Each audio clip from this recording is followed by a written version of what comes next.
பாடமாக நடத்தினாலும் படித்த விஷயத்தை திரும்ப கேட்டோம்னா அந்த பிள்ளைகளால் சொல்ல இயலாது.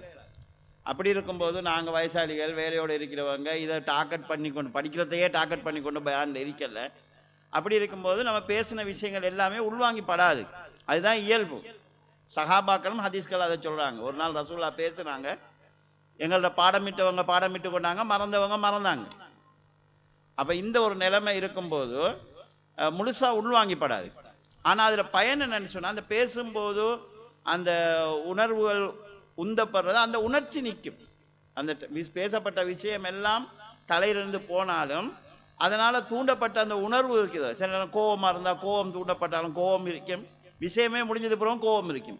அன்பு தூண்டப்பட்ட அன்பு இருக்கும், அந்த உணர்வுகள் நின்று பிடிக்கும். நபி ஸல்லல்லாஹு அலைஹி வஸல்லம் ஜிப்ரீல் அலைஹிஸ்ஸலாம் அவர்கள் மனித ரூபத்துல சில கேள்விகளை கேட்கிறாங்க. நபி ஸல்லல்லாஹு அலைஹி வஸல்லமுக்கு பதில் சொல்றாங்க. ஜிப்ரீல் அலைஹிஸ்ஸலாம் போனதுக்கு பிறகு ரசூல் ஸல்லல்லாஹு அலைஹி வஸல்லம் கேட்கிறாங்க, வந்தது யாருன்னு தெரியுமா? அதாக்கும் ஜிப்ரீல் யுஅல்லிமுக்கும் தீனக்கும், உங்களுடைய மார்க்கத்தை உங்களுக்கு கற்றுத்தாரதுக்காக ஜிப்ரீல் வந்தார் என்று நபி ஸல்லல்லாஹு அலைஹி வஸல்லம் சொல்றாங்க.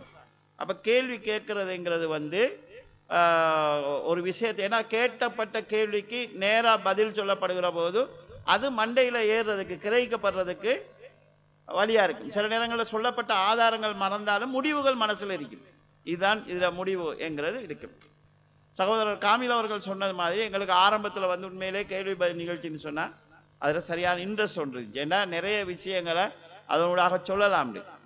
பிற்பட்ட காலங்களில் அவர் சொன்னது மாதிரி நமக்கு ஏற்பட்ட ஒரு பிரச்சனை என்னன்னு சொன்னா, நம்ம சொல்கிற பதில்கள் தவறாக அமைந்து நம்ம குற்றவாளி ஆகிருவோமோ என்று வருகிற போது முடிஞ்ச வரைக்கும் நாங்கள் அதை தவிர்க்கிறதுக்கான ஒரு வழியை பார்க்குறது. ஏதாவது முக்கியமான சிக்கலான கேள்வின்னா கொஞ்சம் அவர்கிட்ட கேளுங்க இவர்கிட்ட கேளுங்க என்று சொல்கிற நிலை உண்டு. ரெண்டாவது, அவர் சொன்னது மாதிரி கேள்வி கேட்குறவங்க சிலர் அவங்க ஏதோ அவங்களுக்கு தெரிஞ்ச ஒரு விஷயத்தை ஒப்புவிக்கிறதுக்கு முயற்சி செய்வாங்க. அதே மாதிரி சில நேரங்களில் பேசுறவருக்கு இந்த விஷயம் தெரியுமான்னு பார்க்கறதுக்கு கேட்பாங்க. அப்ப இதனால சில நேரங்களில் எங்களோட சகோதரனுடைய இயல்புகள் பிழையாகி போகுது, எண்ணங்கள் பிழையாகி போகுது. அப்ப நம்ம அதுக்கு தொடர்ந்து இடம் கொடுத்துட்டு போகாம இருக்கணும். ஏன்னா அது வளர்ந்துச்சுன்னு சொன்னா கஷ்டமாகும். சில நேரங்களில் அந்த ஆர்குமெண்ட் ஆகுறது. ஆர்குமெண்ட் சில பேருக்கு ஆர்குமெண்ட் பிடிக்கும், சில ஆட்களுக்கு ஆர்குமெண்ட் பிடிக்காது. எனக்கு இயல்புடைய இந்த ஆர்குமெண்ட் பிடிக்கலாம், கொஞ்சம் ஆர்குமெண்ட் வந்தா ஒதுங்கி கொள்றது. அப்ப இந்த மாதிரி காரணங்களால கேள்வி பதில்கள் நீண்ட காலமாக அப்படியே தவிர்க்கப்பட்டே வந்திருக்குது. இது சகோதரர்கள் கேட்டுக்கொண்டார்கள். இன்ஷா அல்லாஹ் அவங்க சொன்ன அடிப்படையில் நாங்கள் இந்த நிகழ்ச்சியை முன்னெடுத்து செல்வோம். அல்லாஹு தாலா இதை எனக்கும் உங்களுக்கும் பயனுள்ளதாக ஆக்குவானாக.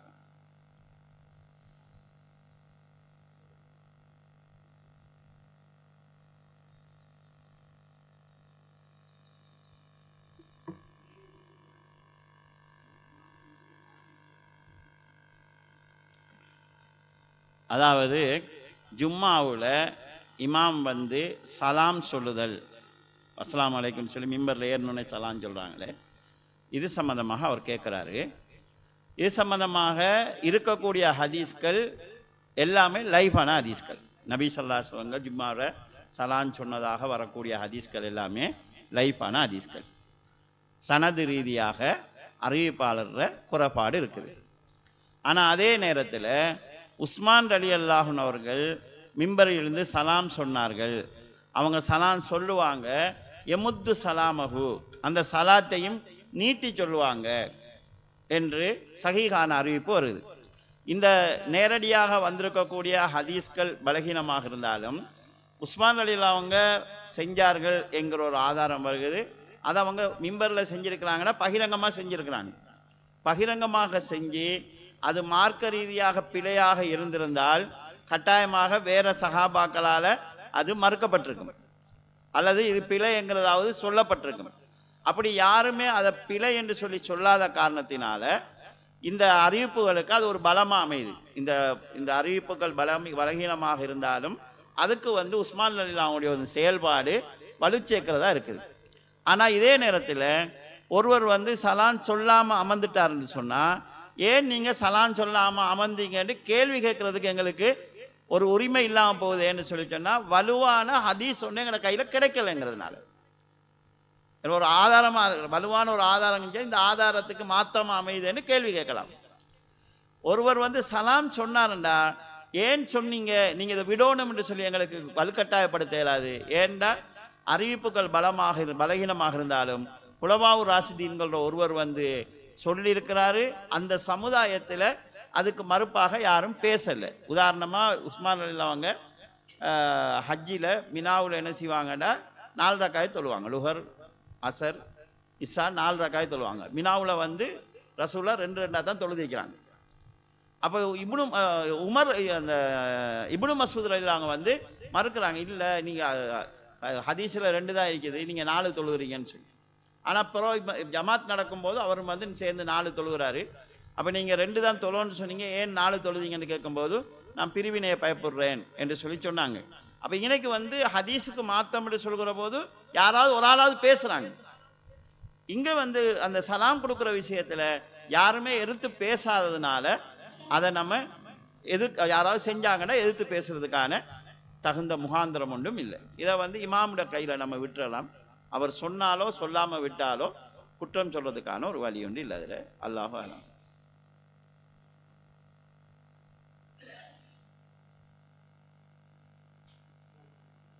வலைக்கும் ஸலாம்.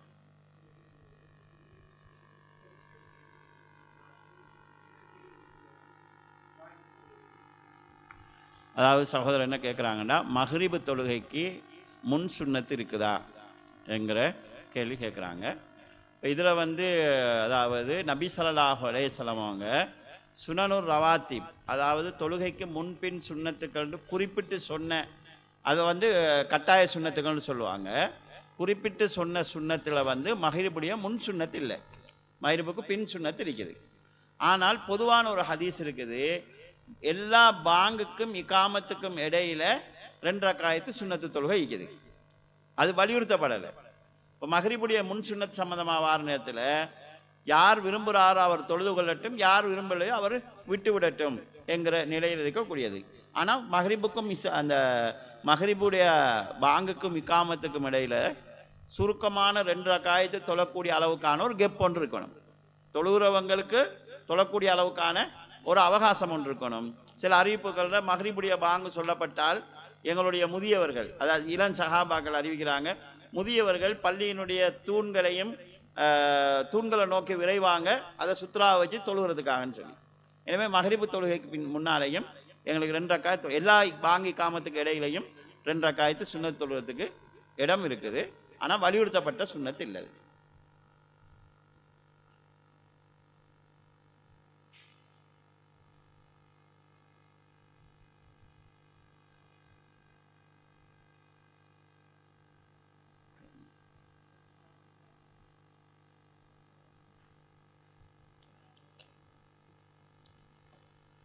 குனூத்து நாசிலா பற்றி கேட்குறான். குனூத்து நாசிலா என்று சொல்லி சொன்னால், பிரச்சனைகள் ஆபத்துக்கள் வரும்போது அந்த சூழ்நிலைகளை கருத்தில் கொண்டு ஓதக்கூடிய குனூத், அது இருக்குதா இல்லையா என்கிற விஷயமா கேட்குறாங்க.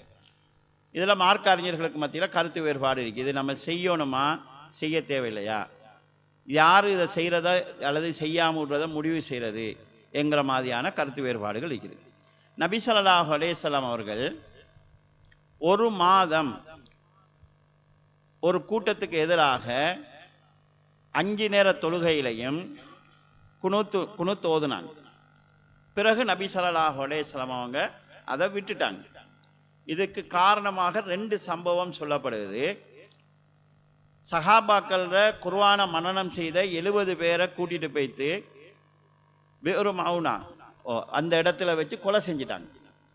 அவங்களுக்கு எதிராக ரசூல் ஸல்லல்லாஹு அலைஹி வஸல்லம் ஓதுனாங்க என்கிற ஒரு அடிப்படையில் வரக்கூடிய செய்தி. குறிப்பிட்ட சிலருடைய பேரை குறிப்பிட்டு, யா அல்லாஹ் இவங்களை உன்னுடைய பொறுப்புல விடுறோம், இவங்களை உனது பொறுப்புல விடுறோம், யூசுப் அலைஹிஸ்ஸலாத்துடைய காலத்தில் ஏற்பட்டது போன்ற வறுமையை அவர்கள் மீது சாட்டுவாயாக என்று சொல்லி ரசூல் ஸல்லல்லாஹு அலைஹி வஸல்லம் பிரார்த்திக்கிறாங்க.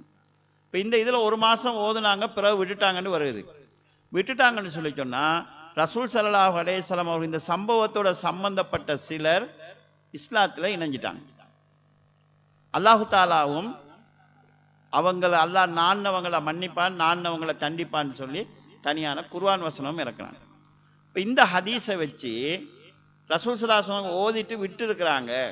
எனவே நாங்க விட்டதுக்கு பிறகு நாங்க ஓத இயலாது என்கிற கருத்து சொல்லக்கூடிய அறிஞர்கள் இருக்கிறாங்க.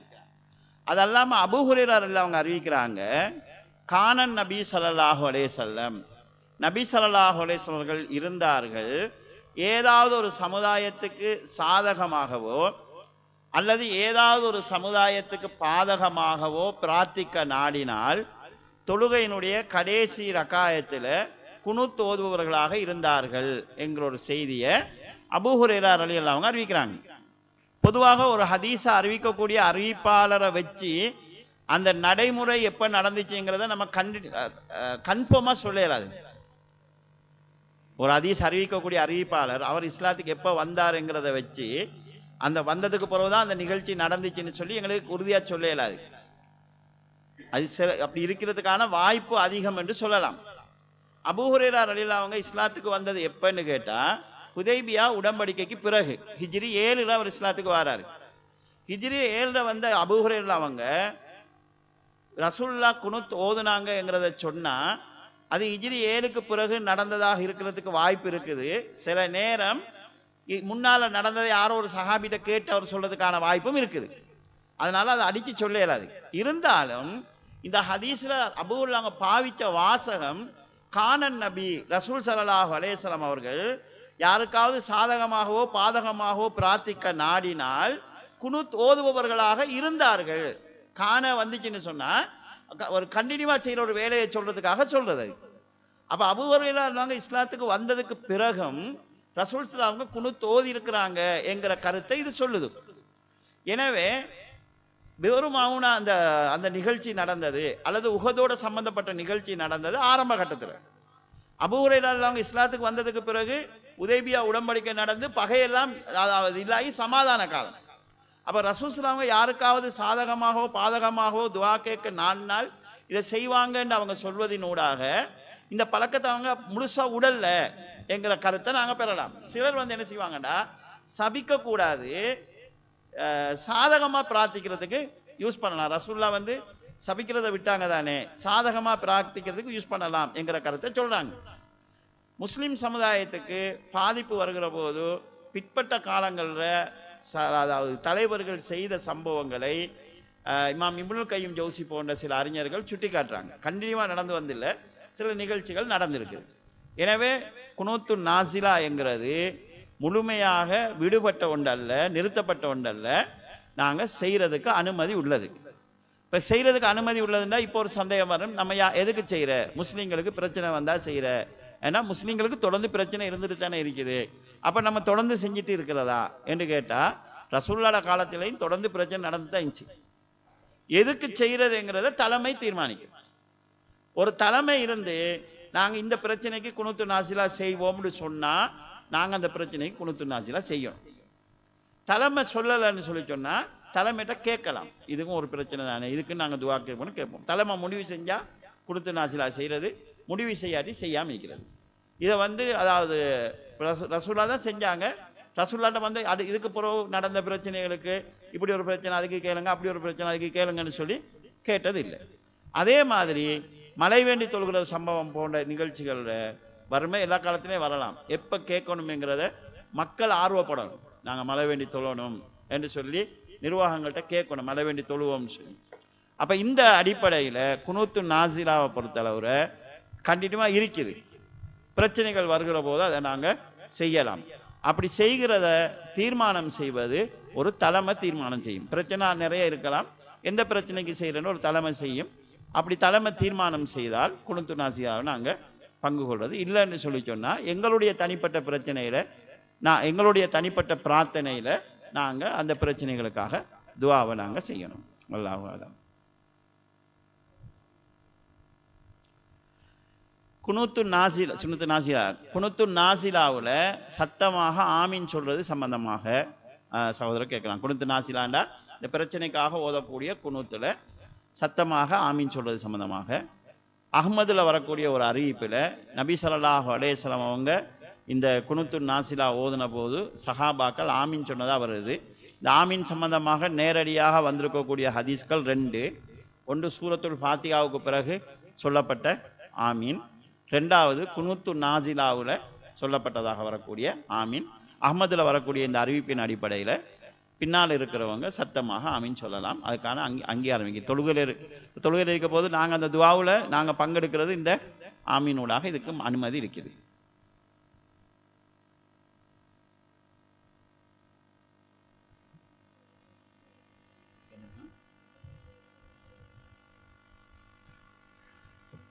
புள்ள கேட்குற ஆதம் அலைஹிஸ்ஸலாம் எந்த நாட்டில் இறக்கப்பட்டேன்னு சொல்லி.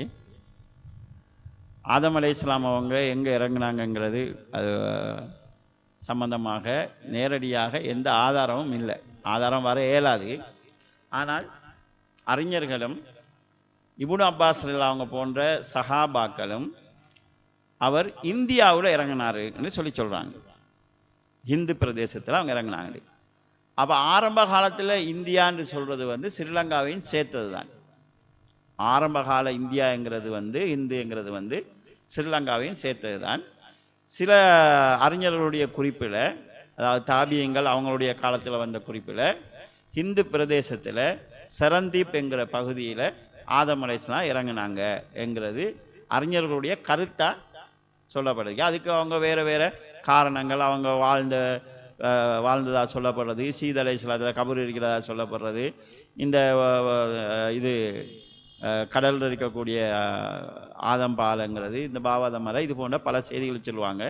இதை நம்ம கன்ஃபார்ம் பண்ணி உண்மைன்னு சொல்லவும் மேலாது, இதை பிழைன்னு சொல்லவும் மேலாது. பிழைன்னு சொல்றதுக்கு என்கிட்ட ப்ரூஃப் இல்லை, இதுதான் உண்மைன்னு சொல்றதுக்கான ப்ரூஃபும் இல்லை. இது நேரடியாக குர்ஆன் ஹதீஸ்ல வார விஷயம் இல்லை.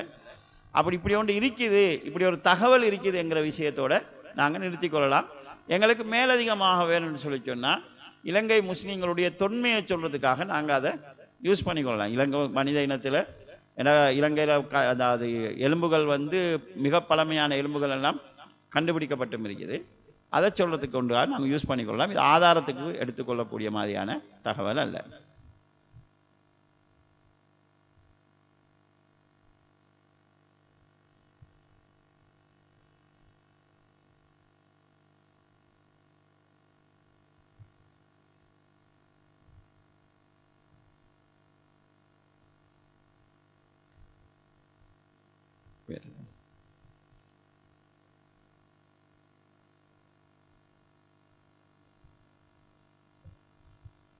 வலைக்கம்.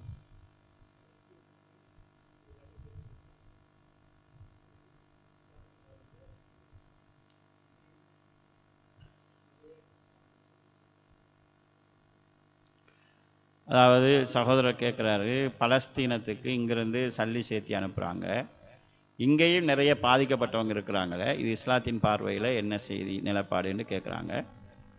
அதாவது இந்த அந்த கேள்வியினுடைய வாதம் என்னன்னு சொல்லி சொன்னால், இங்கே பிரச்சனை இருக்கும்போது நம்ம ஏன் அங்கே இதுக்கு முன்னுரிமை கொடுக்கறதுங்கிறது, இதில் வந்து சூழ்நிலைகளை பொறுத்து தான் இதில் முடிவுகள் செய்யப்படும். உதாரணமாக, எங்களுக்கு பக்கத்து வீட்டில் ஒரு ஆள் பலஸ்தீனத்தில் மாதிரி சாப்பிட வழி இல்லாமல் இருக்கிறார் என்று சொன்னால், நம்ம பலஸ்தீனத்தில் இருக்கக்கூடிய அந்த சகோதரர்களுக்கு சாப்பாட்டுக்கு ஏற்பாடு செய்கிறது கடமையா, அல்லது நமக்கு பக்கத்தில் இருக்கக்கூடிய இவருக்கு கடமையான்னு கேட்டால் பக்கத்தில் இருக்கிற இவருக்கு செய்கிறது கடமை கூட. ஆனால் இங்கே நாட்டில் பிரச்சனையே இல்லாமல் போனதால் தான் நாங்கள் பாதிக்கப்படக்கூடிய அடுத்தவங்களுக்கு ஹெல்ப் பண்ணலாம் என்கிற நிலை என்று சொன்னால், அந்த ஒரு நிலைப்பாடு ரசூல் ஸல்லல்லாஹு அலைஹி வஸல்லம் கடைபிடிக்கலை. நாங்கள் ஹதீஸில் பார்க்குறோம், ஒரு கூட்டம் ஒன்று ரசூலுல்லாஹ்ட்ட வாராங்க, தலைமுடியெல்லாம் பஞ்சு பஞ்சா புழுதி படிஞ்சு, ஆடைகள் எல்லாம் அழுக்கு படிஞ்சு, கண்களில் ஏதோ ஒரு நோய் படிச்சு, பட்டினியில வாடி ஒரு கூட்டம் ஒன்று வருது ரசூலுல்லாஹ்ட்ட.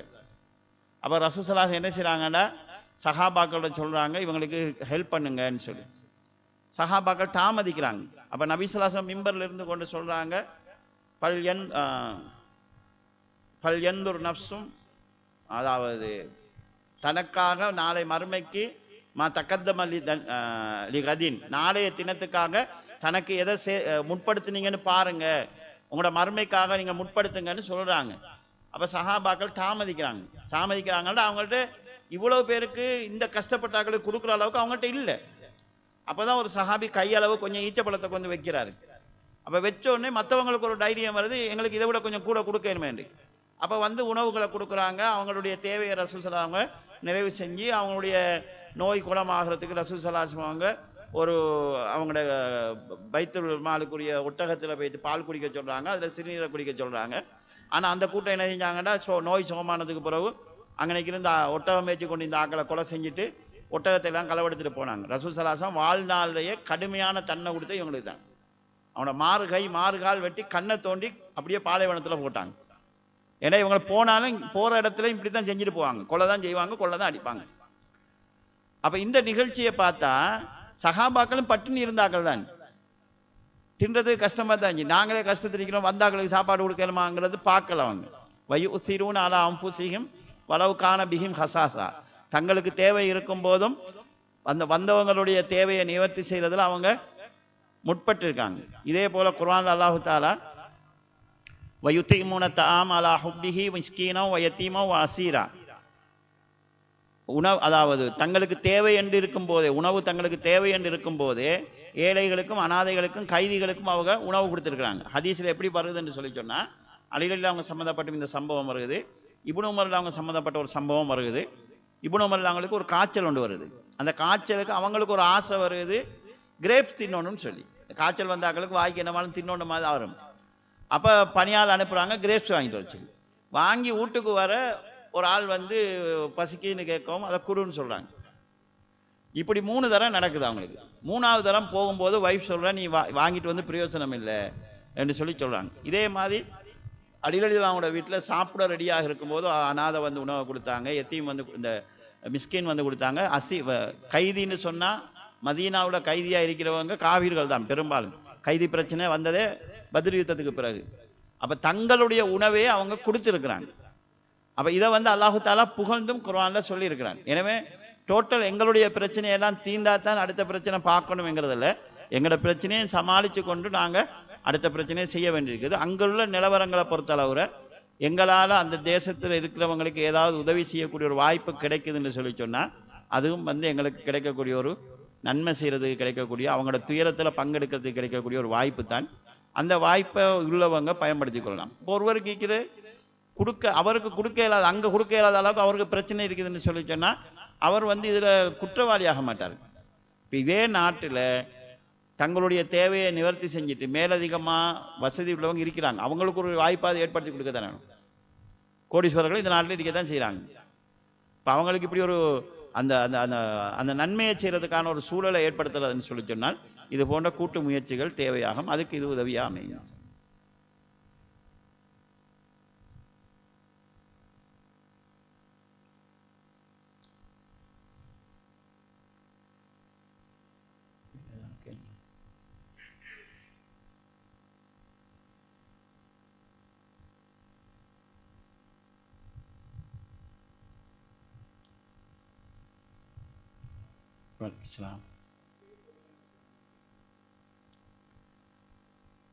தஸ்பீ தொழுகை சம்பந்தமாக கேட்குறாங்க. தஸ்பீ தொழுகை சம்பந்தமாக ஆதாரபூர்வமான எந்த ஹதீஸும் இல்லை. கிட்டத்தட்ட 6 அறிவிப்புகள் அளவில் இருக்குது. எல்லா அறிவிப்புகளிலும் பலகீனமான அறிவிப்பாளர்கள் இடம்பெறாங்க. இந்த மாதிரி பலகீனமான அறிவிப்புகள் நிறைய வந்தால் அதை எப்படி எடுத்துக்கொள்வது என்கிற விஷயத்தில் உசூல் ஹதீஸ் அறிஞர்களுக்கு மத்தியில் கருத்து வேறுபாடு இருக்குது. சில அறிஞர்கள் எப்படி செய்வாங்கன்னு சொன்னால் 100 ஹதீஸ் வந்தாலும் அது பலகீனமாக இருந்தால் அதை நாங்கள் அதை ஆதாரமாக வச்சு செயல்பட இயலாது என்கிற நிலைப்பாட்டில் சில அறிஞர்கள் இருப்பாங்க. சில அறிஞர்கள் எப்படி இருப்பாங்கன்னு சொல்லி சொன்னால் நாங்கள் ஹதீஸை பலகீனம்னு சொன்னால் அதனுடைய அர்த்தம் வந்து அது பொய்ங்கிறது அல்ல, ரசூலுல்லாஹ் சொன்னாங்க என்றதை உறுதிப்படுத்தக்கூடிய அளவுக்கு எங்களுக்கு அது பலம் போதாமல் இருக்குதுங்கிறது தான் பலகீனம்னு சொல்றது. பலகீனம் நாங்கள் எதை வச்சு சொல்றோம்னு சொன்னால் அறிவிக்கக்கூடிய அறிவிப்பாளரை யாராவது இந்த ஞாபக சக்தி குறைஞ்சவராக இருப்பார். ஞாபக சக்தி குறைஞ்சவருங்கிறதுக்காக அவர் சொல்லக்கூடிய எல்லாமே பிழையா இருக்குங்கிறது சொல்ல இயலாது. ஆனால் நாங்கள் கன்ஃபார்ம் பண்ணாமல் இருக்கிறோம் ஏன்னு சொன்னால் ரசூலுல்லாஹ் சொன்னார்கள் என்று சொல்றதாக இருந்தால் உறுதியான நிலையில தான் சொல்லணுங்கிறதுக்காக. எனவே சில அறிஞர்கள் எப்படி பார்ப்பாங்கன்னா அறிவிப்பாளர் வரிசை எடுத்து பார்ப்பாங்க. இதுல 3வது அறிவிப்பாளர் ஒரு ஆள் பலகீனமா இருக்கிறாரு, அதே செய்தியை சொல்லக்கூடிய இன்னொரு அறிவிப்பை எடுத்து பார்ப்பாங்க, அதுல 4வது அறிவிப்பாளர் தான் பலகீனமாக்கிறாரு, 3வது அறிவிப்பாளர் ஃபிட்டா இருக்கிறாரு. இன்னொன்று எடுத்து பார்ப்பாங்க, அதுல 4வது ஆள் உறுதியாகிறாரு. அப்ப மாறி மாறி இருக்குது. எல்லாத்தையும் ஒண்டா சேர்த்துனா அது கொஞ்சம் உறுதி என்கிற நிலைக்கு வருமே என்கிற நிலைப்பாட்டை எடுக்கக்கூடிய அறிஞர்கள் இருக்கிறாங்க. அது உசூல் ஹதீஸ் கலையிலேயாவது இருக்குது. அதாவது ஹசன் சொல்லுவாங்க, ஹதீஸ்ல சஹீன்னு ஒன்று இருக்குது.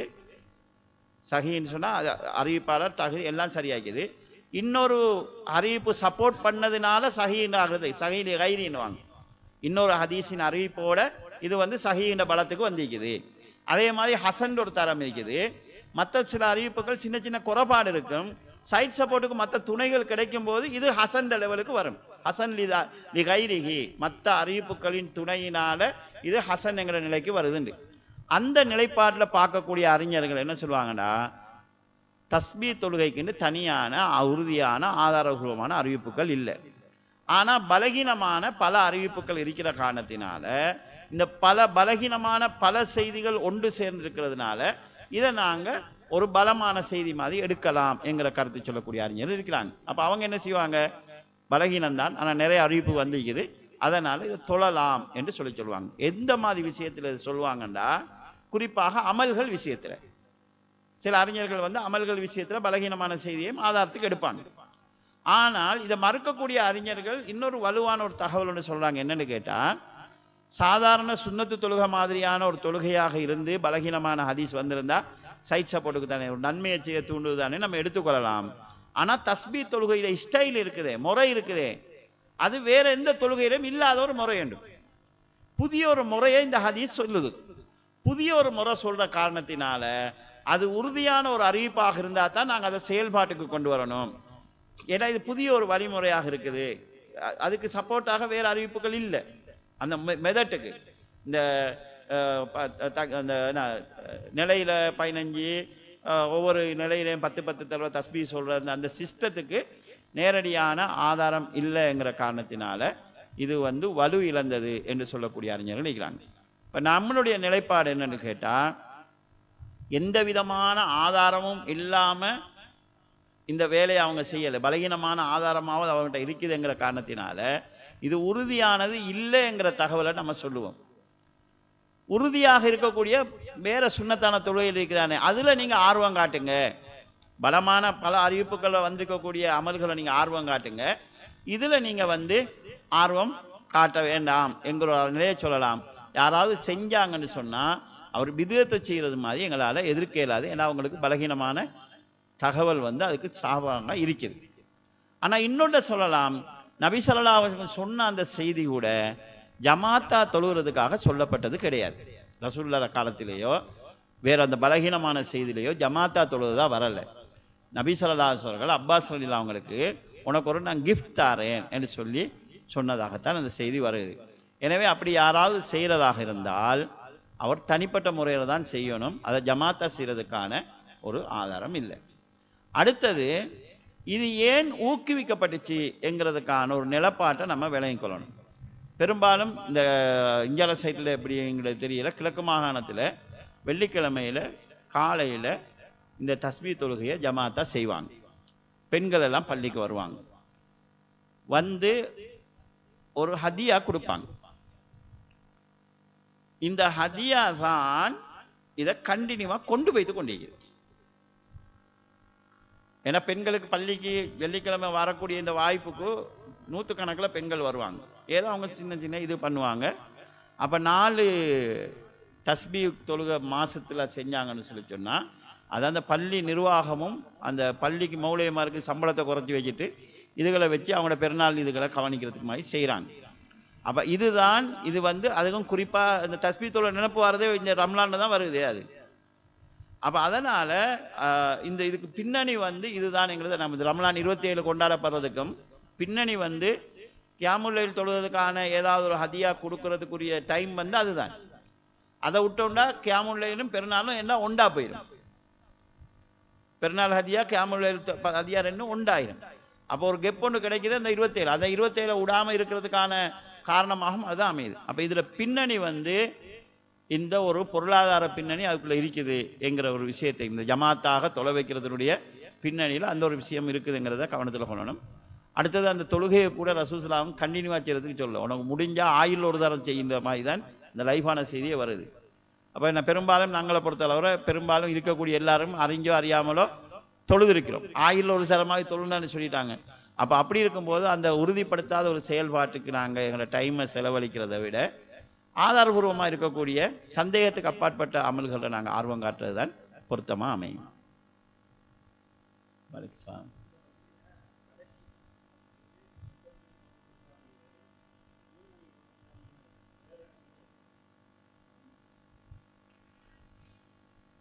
அதாவது பள்ளியில் ஆரம்பத்தில் ஒரு டைமில் கியாமுல் லைலும், பிறகு ஒரு டைமில் கியாமுல் லைலும் வேறு வேறு மௌலைமாரை வச்சு நடத்துகிறாங்க என்று சொல்லி அவங்க கேட்குறாங்க.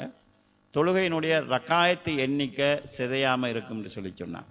அதாவது நபி ஸல்லல்லாஹு அலைஹி வஸல்லம் ரமலான்லேயோ ரமலான் அல்லாத காலங்கள்லேயோ 11க்கு மேலே தொழலை என்று வரக்கூடிய ஹதீஸின் அடிப்படையில் அவங்க தொழக்கூடிய எண்ணிக்கை சரியாக இருக்குமாக இருந்தால், முன்னால் ஒரு இமாம் தொழுவிக்கிறார், அவர் 11 தொழுவிக்கிறாரு, பின்னால் ஒருவர் 11 தொழுவிக்கிறாரு, அந்த டைமை தேர்ந்தெடுக்கிறாங்க.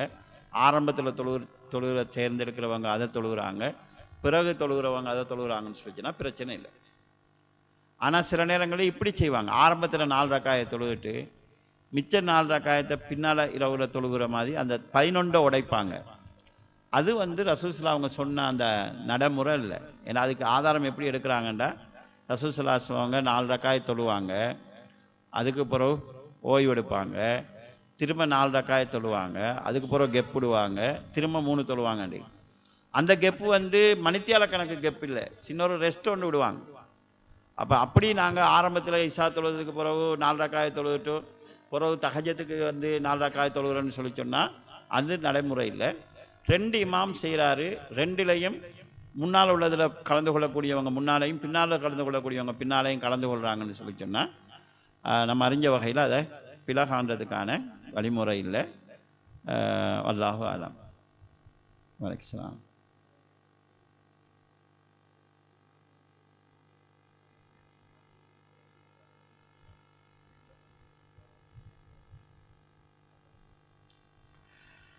அதில் ஒன்லைனில் பார்த்து கொண்டிருக்கிறவங்க ஒரு கேள்வி கேட்டிருக்கிறாங்க. ஜும்மாவுடைய நேரத்தில் 2 கொத்துபாக்கள் நடைபெறுகிறது. இந்த 2 கொத்துபாவையும் பிரிக்கிறது இமாம் இருக்கிறது தான். அந்த இருக்கக்கூடிய நேரத்தில் கேட்கப்படக்கூடிய பிரார்த்தனை அங்கீகரிக்கப்படும் என்கிறது ஆதாரபூர்வமானதா என்கிற அடிப்படையில் இந்த கேள்வி கேட்டிருக்கிறாங்க. பொதுவாக நபி ஸல்லல்லாஹு அலைஹி வஸல்லம் அவர்கள் வெள்ளிக்கிழமை தினத்தில் ஒரு நேரம் இருக்குது, அந்த நேரத்தில் யாராவது ஒரு முஸ்லீம் யாருக்கும் பாதிப்பில்லாத ஒரு பிரார்த்தனையை செய்தால் நிச்சயமாக அல்லாஹு தாலா அதை அங்கீகரிப்பான் என்று ஹதீஸ் இருக்குது. வெள்ளிக்கிழமை ஒரு டைம், அது அந்த டைமில் கேட்கப்படக்கூடிய பிரார்த்தனை அங்கீகரிக்கப்படும் என்கிறது இந்த ஹதீஸ். இந்த அங்கீகரிக்கப்படக்கூடிய நேரம் எது என்று சஹாபாக்களும் மாறுபட்ட கருத்துக்களை சொல்லியிருக்கிறாங்க. ரசூலுல்லாஹ் பொதுவாக சொல்லிட்டாங்க, வெள்ளிக்கிழமை ஒரு துவா அங்கீகரிக்கப்படக்கூடிய நேரம் இருக்குது. சில அறிஞர்கள் அசருக்கு புற உள்ள நேரம்னு சொல்லி சொல்கிறாங்க.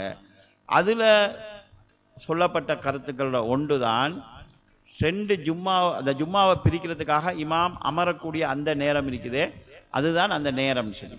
அப்போ அந்த டைம் எதுன்னு சொல்லி நாங்கள் அடித்து சொல்லலாது. அதாவது லைலத்துல் கத்ர் மாதிரி கடைசி 10 வரும்னு சொல்லி சொன்னால் இதுதான் சொல்லலாது. ஆனால் இதுவும் அறிஞர்களால் சஹாபாக்களாலையும் குறிப்பிடப்பட்டிருக்குது. அந்த நேரத்தை அடையணும்னு ஆசைப்படுறவங்க உண்மையாக செய்ய வேண்டியது என்னன்னு சொல்லி சொன்னால் வெள்ளிக்கிழமையில் தொடராக பிரார்த்தனை செய்கிறத அதிகப்படுத்துறது. இப்போ இதுவும் ஒன்று என்று அறிஞர்கள் குறிப்பிட்டிருக்கிற காரணத்தினால அது இருக்கலாம், இல்லாமலும் இருக்கலாம், இதை கன்ஃபார்ம் பண்ணல. ஏன்னா ரசூல் ஸல்லல்லாஹு அலைஹி வஸல்லம் இந்த மாதிரி விஷயங்களை மறைச்சி தான் வச்சுக்கிறாங்க.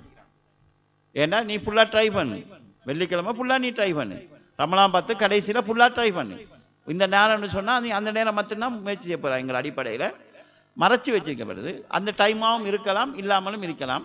அந்த டைமாக இருக்குமோன்ற உங்களுக்கு ஒரு எண்ணம் இருந்தால் அந்த டைமில் நீங்கள் மனசால உங்களுடைய பிரார்த்தனையை செய்யலாம், அதுக்கு அனுமதி இருக்குது. ஆனால் அந்த டைம் தான் சொல்லி கன்ஃபார்ம் பண்ணி சொல்ல முடியாது.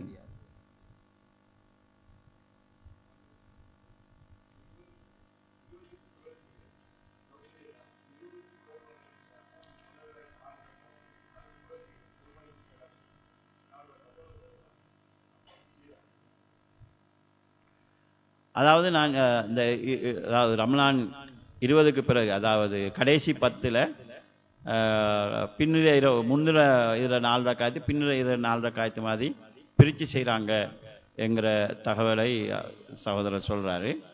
நம்ம அறிஞ்ச வகையில் அந்த ஹதீஸில் ரசூல் ஸல்லல்லாஹு அலைஹி வஸல்லம் கெப் விடுவாங்கங்கிறது நீண்ட பிரிவுக்குரிய கெப் கிடையாது.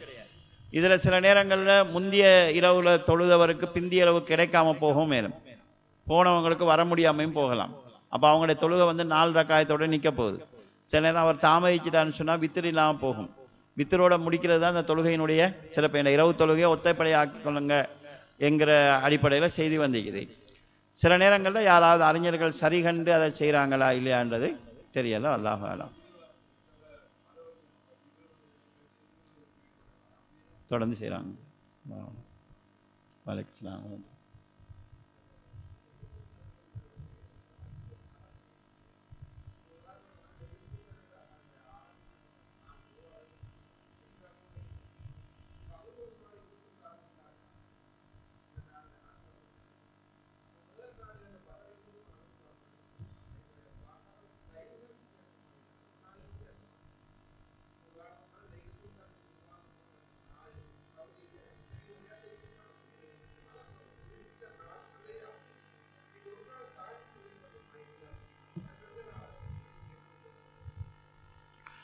அதாவது லைலத்துல் கதிர்ங்கிறது ஒரு இரவு தானே. லைல்னா இரவுன்னு அர்த்தம். லைலத்துல் கதிர்ங்கிறது ஒரு நாள் தானே வருது. அப்போ சவுதியில் அடிப்படைன்னா சவுதியில் ஒரு நாள் இங்கே ஒரு நாள்ங்கிற வித்தியாசம் இருந்தால் அது எப்படி லைலத்துல் கதிர் ஒரு இரவு வருங்கிற அடிப்படையில் கேள்வி கேட்குறாங்க. நாங்கள் ஒரு அடிப்படையை தெளிவாக புரிஞ்சு கொள்ளணும். லைலுங்கிறது இரவு. இந்த இரவு ஒரு இரவு தான் என்று சொன்னால் உலகத்தில் பாதி பேருக்கு கிடைக்கும், மீதி பேருக்கு கிடைக்காது. ஒரு சைட்டில் இரவுண்டா மறு சைட் பகலாக இருக்க போகுது. அப்போ ஒரு சைட்டுக்குள்ளவங்களுக்கு கிடைக்கும், மறு சைட்டுக்குள்ளவங்களுக்கு கிடைக்காது என்கிற நிலை இருக்குமான்னு சொன்னால் நிச்சயமாக உலகத்தில் இருக்கக்கூடிய எல்லா மக்களுக்கும் கிடைக்கிறதுக்கான ஒரு ஏற்பாடு உண்டு அல்லாஹ்விடத்தில் இருக்கும். அப்படி இல்லாமல் அப்போ நாங்கள் எல்லாரும் லைலத்துல் கத்ர் அடையிறோன்னு சொன்னால் சவுதிக்கு தான் போகணும் அல்லது அந்த வட்டத்துக்குள்ள அடையக்கூடிய இடத்துக்கு தான் போகன்ற நிலை வரும். எனவே லைலத்துல் கத்ர்ங்கிறது அல்லாஹ் முஸ்லீம் சமுதாயத்துக்கு கொடுத்திருக்கக்கூடிய ஒரு சலுகை உண்டு. இதுக்கு முன்னால் வாழ்ந்த சமுதாயங்கள் ஆயிரக்கணக்கான ஆண்டுகள் வாழ்ந்திருக்கிறாங்க. எங்களுடைய வாழ்க்கைங்கிறது 60க்கும் 70க்கும் இடைப்பட்டதாக இருக்குது. அப்போ அவர்கள் அமல்கள் அதிகமாக செஞ்சுக்கிறாங்க. அந்த அமல் செய்த பாக்கியத்தை அடைகிறதுக்காக உலக முஸ்லீம்களுக்கு அல்லாஹ் தஆலா கொடுத்திருக்கக்கூடிய ஒரு வாய்ப்பு. இந்த வாய்ப்பு நிச்சயமா உலகத்தில் இருக்கக்கூடிய எல்லா மக்களுக்கும் உரியதான் இருக்க போகுது. நாங்கள் இந்த ஆர்குமெண்ட்டை வச்சோன்னு சொன்னால் நிச்சயமா அந்த ஆர்குமெண்ட்டுக்கு முடிவில்லை. என்ன முடிவில்லை? லைலத்துல் கத்ர் ஒரு இரவுன்னு சொன்னா ஒரு இரவு அங்க இரவா இருக்கிற நேரத்தில் சேம் அடுத்த பயத்துக்கு ஃபுல்லாக பகலாக தான் இருக்க போகுது. அப்போ அவங்களுக்கு லைல் இல்லை. நாங்கள் 4 எடுத்தால் தான் பிரச்சனை ஆகுது. நீங்கள் பேசும்போது ஒரு 4 சொன்னீங்க. லைல் என்றால் இரவு. அப்போ அந்த இரவு அடுத்த பக்கத்தில் உள்ளவங்களுக்கும் கிடைக்கிறதுக்குரிய வாய்ப்பை தான் அல்லாஹ் தஆலா ஏற்பாடு செய்வார். ரசூல் ஸல்லல்லாஹு அலைஹி வஸல்லம் சொன்ன வழிமுறையும் ரமலான் கடைசி 10 ஒத்தைப்படையான இரவுன்னு ரசூலா சொன்னாங்க. சொன்ன ரசூலா என்ன சொல்றாங்க? கடைசி 10 ஃபுல்லா ட்ரை பண்ணுங்கன்னு சொல்றாங்க. அப்போ அந்த லைலத்துல் கத்ரில் எங்கிருந்தாலும் அடைகிறதுக்கான ஒரு வழிமுறையை தான் ரசூல் ஸல்லல்லாஹு அலைஹி வஸல்லம் சொல்லியிருக்கிறாங்க. எனவே அதை ஒரு இரவோடு அல்லாஹ் நிப்பாட்டிக்குவான், அடுத்த சைட்டில் உள்ளவங்களுக்கு கொடுக்காம இருப்பான் என்று நாங்கள் முடிவு செய்யலாது. அல்லாஹு தஆலா அந்த வாய்ப்பை மற்றவங்களுக்கும் வழங்குவான். ஏன்னா மற்றவங்களுக்கும் அந்த சலுகை இருக்குது, அந்த தேவை இருக்குது என்கிற அடிப்படையில் தான் நாங்கள் அதை முடிவு செய்ய வேண்டியிருக்குது. புற டேட் வித்தியாசப்படுறதை வச்சு இதுக்கு நாங்கள் தீர்வு காண இயலாது. ஏன்னு சொன்னால் டேட் வித்தியாசப்பட்டாலும் படாவிட்டாலும் நிச்சயமாக சவுதியில் இரவா இருக்கிற நேரத்தில் அதுக்கு நேர எதிர் திசையில் இருக்கக்கூடியவங்களுக்கு பகலாத்தான் இருக்க போகுது. அவங்களுக்கு லைலத்துல் நஹார்னு ஒன்று, பகல்ற மகத்துவமிக்க பகல் என்கிற ஒன்று கிடையாது. எனவே அவங்களுக்கு இன்னொரு இரவு ஒன்று அல்லாஹு தஆலா கொடுத்துத்தான் ஆகணும். டேட் ஒன்றுபட்டாலும் இந்த பிரச்சனை இருந்து கொண்டிருக்கும். எனவே அல்லாஹு தஆலாவுடைய அருள்ல நாங்கள் நம்பிக்கையில் கேளாது. அல்லாஹ்வுடைய அருள் எல்லாருக்கும் பொதுவானதாக இருக்கும் என்கிற அடிப்படையில் இது புற வேறுபாடுபடுறது லைலத்துல் கத்ருக்கு பிரச்சனையானதாக இருக்காது. அல்லாஹு ஆலம்.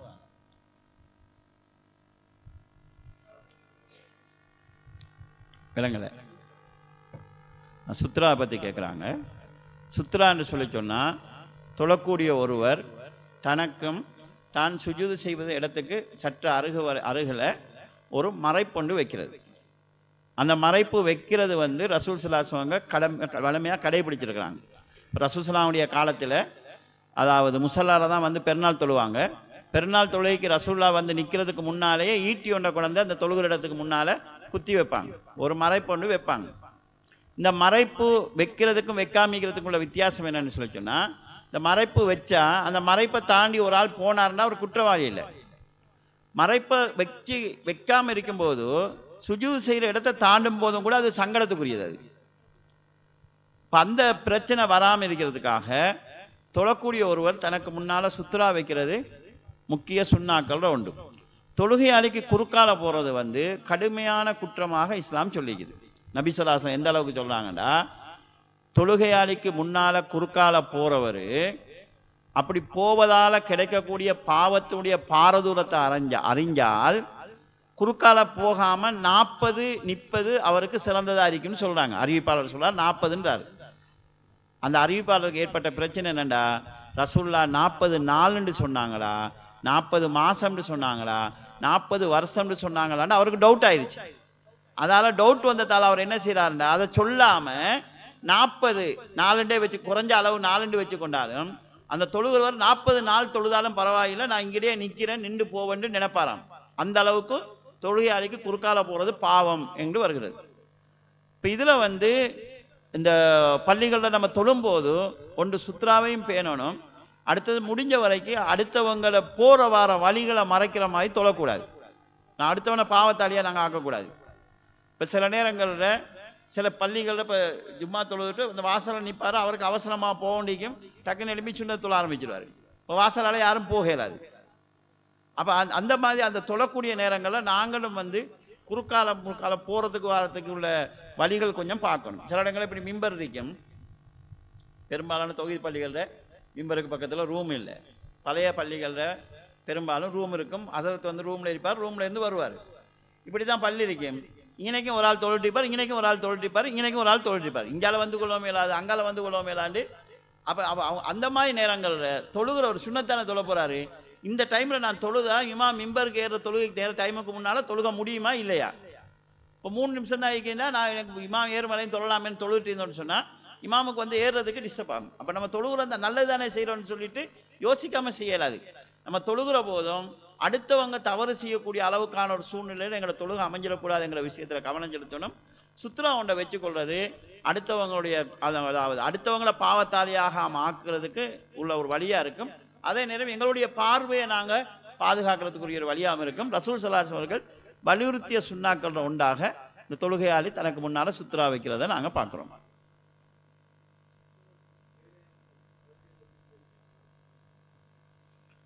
அதாவது இப்ப சில பள்ளிகள்ல சுத்ரா வைக்கிறதுக்காக தனியா சுத்ரான்னு செஞ்சு வச்சிருக்கிறாங்க. இப்ப இது வந்து மார்க்கத்துல வந்த புதுசா உள்ள ஒண்டா என்கிற மாதிரியான ஒரு சந்தேகம் வருகிறது. இப்ப சில இடங்கள்ல நாங்கள் இப்படி பள்ளியை பார்க்கலாம், தூண் இருக்கும். இப்ப புதுசா வர நிறைய பள்ளிகள்ல தூண் இல்லாம இருக்கிறது தான், தூண் சப்புகளை பிரிக்காத முறையில் அமைக்கிறது தான் சிறப்பானது. அதுதான் ஹதீஸ் சொல்லுது.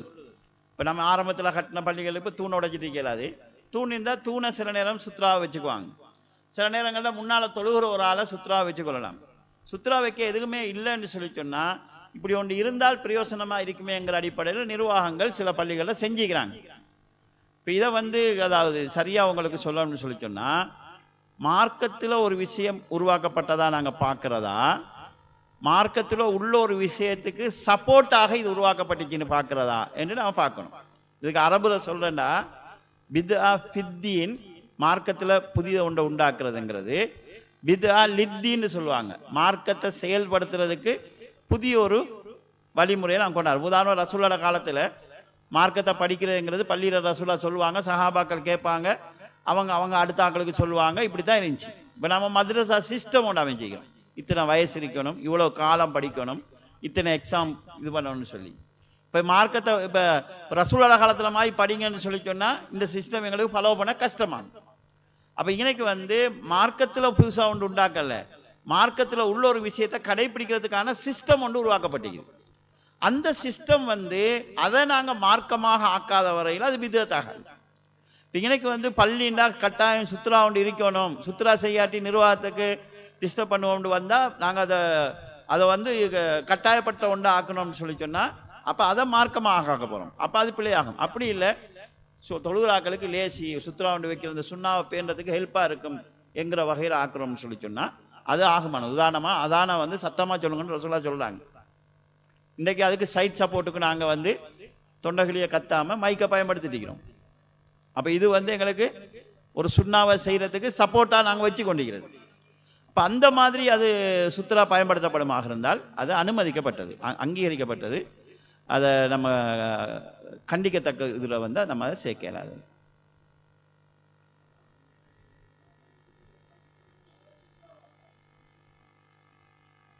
அதாவது சஃபுல இருக்கக்கூடிய கோடை சுத்ராவை பயன்படுத்தணுமான்னு கேட்குறாங்க. சுத்ரா வந்து ஒன்றுமே இல்லை, நீங்க ஒரு பாலைவனத்தில் தொழுதீங்கன்னா ஒரு கோடையாவது கீறிட்டு தொழலாம். ஆனா ஏதாவது ஒரு சுத்ரா வந்து ஏதாவது ஒரு திண்மமான பொருளாகத்தான் பயன்படுத்தப்பட்டிருக்குது, ஒரு பொருளாக பயன்படுத்தப்பட்டிருக்குது. ஒன்றுமே இல்லைன்னு சொல்லி சொன்னா எங்களுக்கு அது சுத்ராவாக, சுத்ரா இல்லைன்னு சொல்லி சொன்னா அதை நாங்க எங்களுக்கு சுத்ரா ஆக்கலாம். பாலைவனத்தில் தொழுகிறோம், இவை ஒன்றுமே இல்லை, இதுதான் எங்களுக்கு சுத்ரா. போறவர் வந்து இதை கடந்து போற மாதிரி உள்ள ஏற்பாடை செய்யலாம். கேட்டீங்கன்னா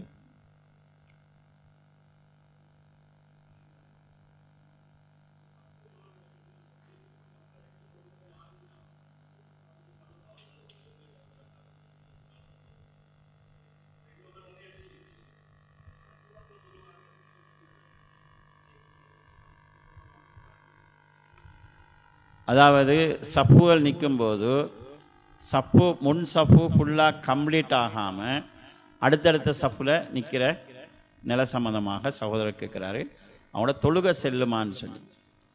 தொழுகை செல்லுமா இல்லையான்னு கேட்டா தொழுகை செல்லும், அதுல எந்த சிக்கலும் இல்லை.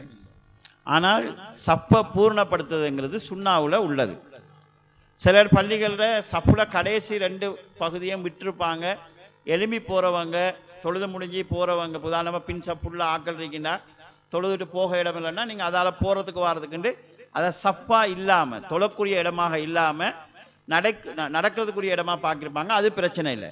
அப்படி இல்லாம இருக்கும்போது முதல் சப்புல இடம் இருக்கும்போது 2வது சப்புல இருக்கிறது வந்து பெரிய ஒரு நஷ்டம். அது நபிசலாசம் எந்த அளவுக்கு சொல்றாங்கன்னா, முதல் சப்புல நின்று தொழக்கூடிய தொழுகையாளிக்கு கிடைக்கக்கூடிய நன்மையையும் பாங்கு சொல்றதுக்கு கிடைக்கக்கூடிய நன்மையையும் நீங்க அறிஞ்சா எல்லாருமே டைமுக்கு வந்து நிற்பாங்க. நான் பாங்கு சொல்ல போறேன், நான் பாங்கு சொல்ல போறேன். எல்லாருமே முன் சப்புக்கு போட்டி போடுவாங்க. அப்ப என்ன செய்ய வேண்டி வரும்டா, பேர் குளிக்கு துண்டு போட்டு, இப்ப இந்த சப்புல 20 பேர் தான் இருக்கிறேன்னா 20 பேர்ல துண்டு பேர் எடுத்து இன்ன நாட்கள் தான் இன்றைக்கு முன் சப்புல இருக்கிறேன்னு சொல்லி பேர் கொடுக்க வேண்டி வரும் என்று ரசூல் ஸல்லல்லாஹு சொல்றாங்க. அப்ப அவ்வளவு நன்மை கிடைக்கக்கூடிய ஒரு விஷயத்தை நாங்க வந்து சர்வசாதாரணமா உட்றதுங்கிறது வந்து நஷ்டமான ஒன்று. அடுத்தது சப்பை பூர்ணப்படுத்துங்கன்னு ரசூல் ஸல்லல்லாஹு அலைஹி சொல்லி இருக்கிறாங்க. அப்ப எனவே சப்பை பூர்ணப்படுத்தி அந்த முன் சப்புல இடம் இல்லைண்டா தான் அடுத்த சப்புக்கு நாங்க போகிறத இது பண்ணணும். சப்போட ஒருவர் இருக்கும் போது அது வந்து அவர் தொழுகையோட இருக்கிறாரு. இப்ப சப்பு கம்ப்ளீட் ஆனாலும் சில நேரம் ஒரு ஆள் தனியே நிற்க வேண்டிய சூழல் வரலாம். இது வந்து தொழுகையை பாதிக்காது.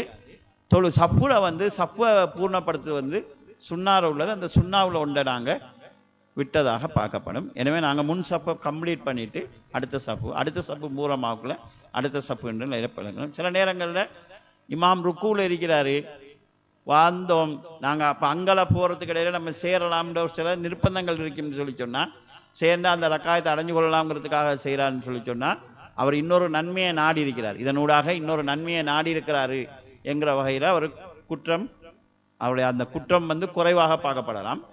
ஆனால் அப்படி இல்லாமல் நம்ம வாரம் சப்புல இடம் மிக்குது, அங்கே தொங்கல சில பேர்ட்ட ஒரு பழக்கம் மிக்குது, அவங்களுக்கு பிடிக்காத ஆள் சப்புல நின்றா அந்த சப்புக்கு போக மாட்டாங்க. சில பேரோட விருப்பம் இல்லாமல் இருக்கும். இது வந்து கண்டிக்கத்தக்க விஷயம்.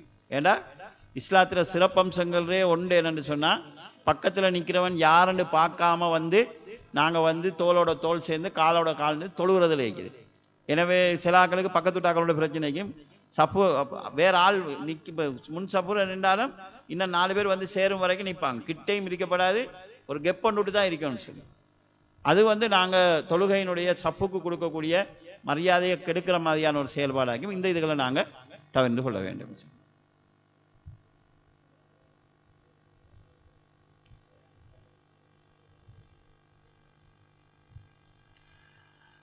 அதாவது இதில் ஒன்லைனில் கேட்டிருக்கிறாங்க, பலகீனமான ஹதீஸ்களை ஆதாரமாக கொண்டு செயல்படக்கூடிய பள்ளிகளுக்கு போகக்கூடிய அறிஞர்கள், அதாவது பயானுக்கு போகிறவங்க என்ன மாதிரி நடந்து கொள்வது என்கிற அடிப்படையில் இந்த கேள்வியை கேட்டிருக்கிறாங்க.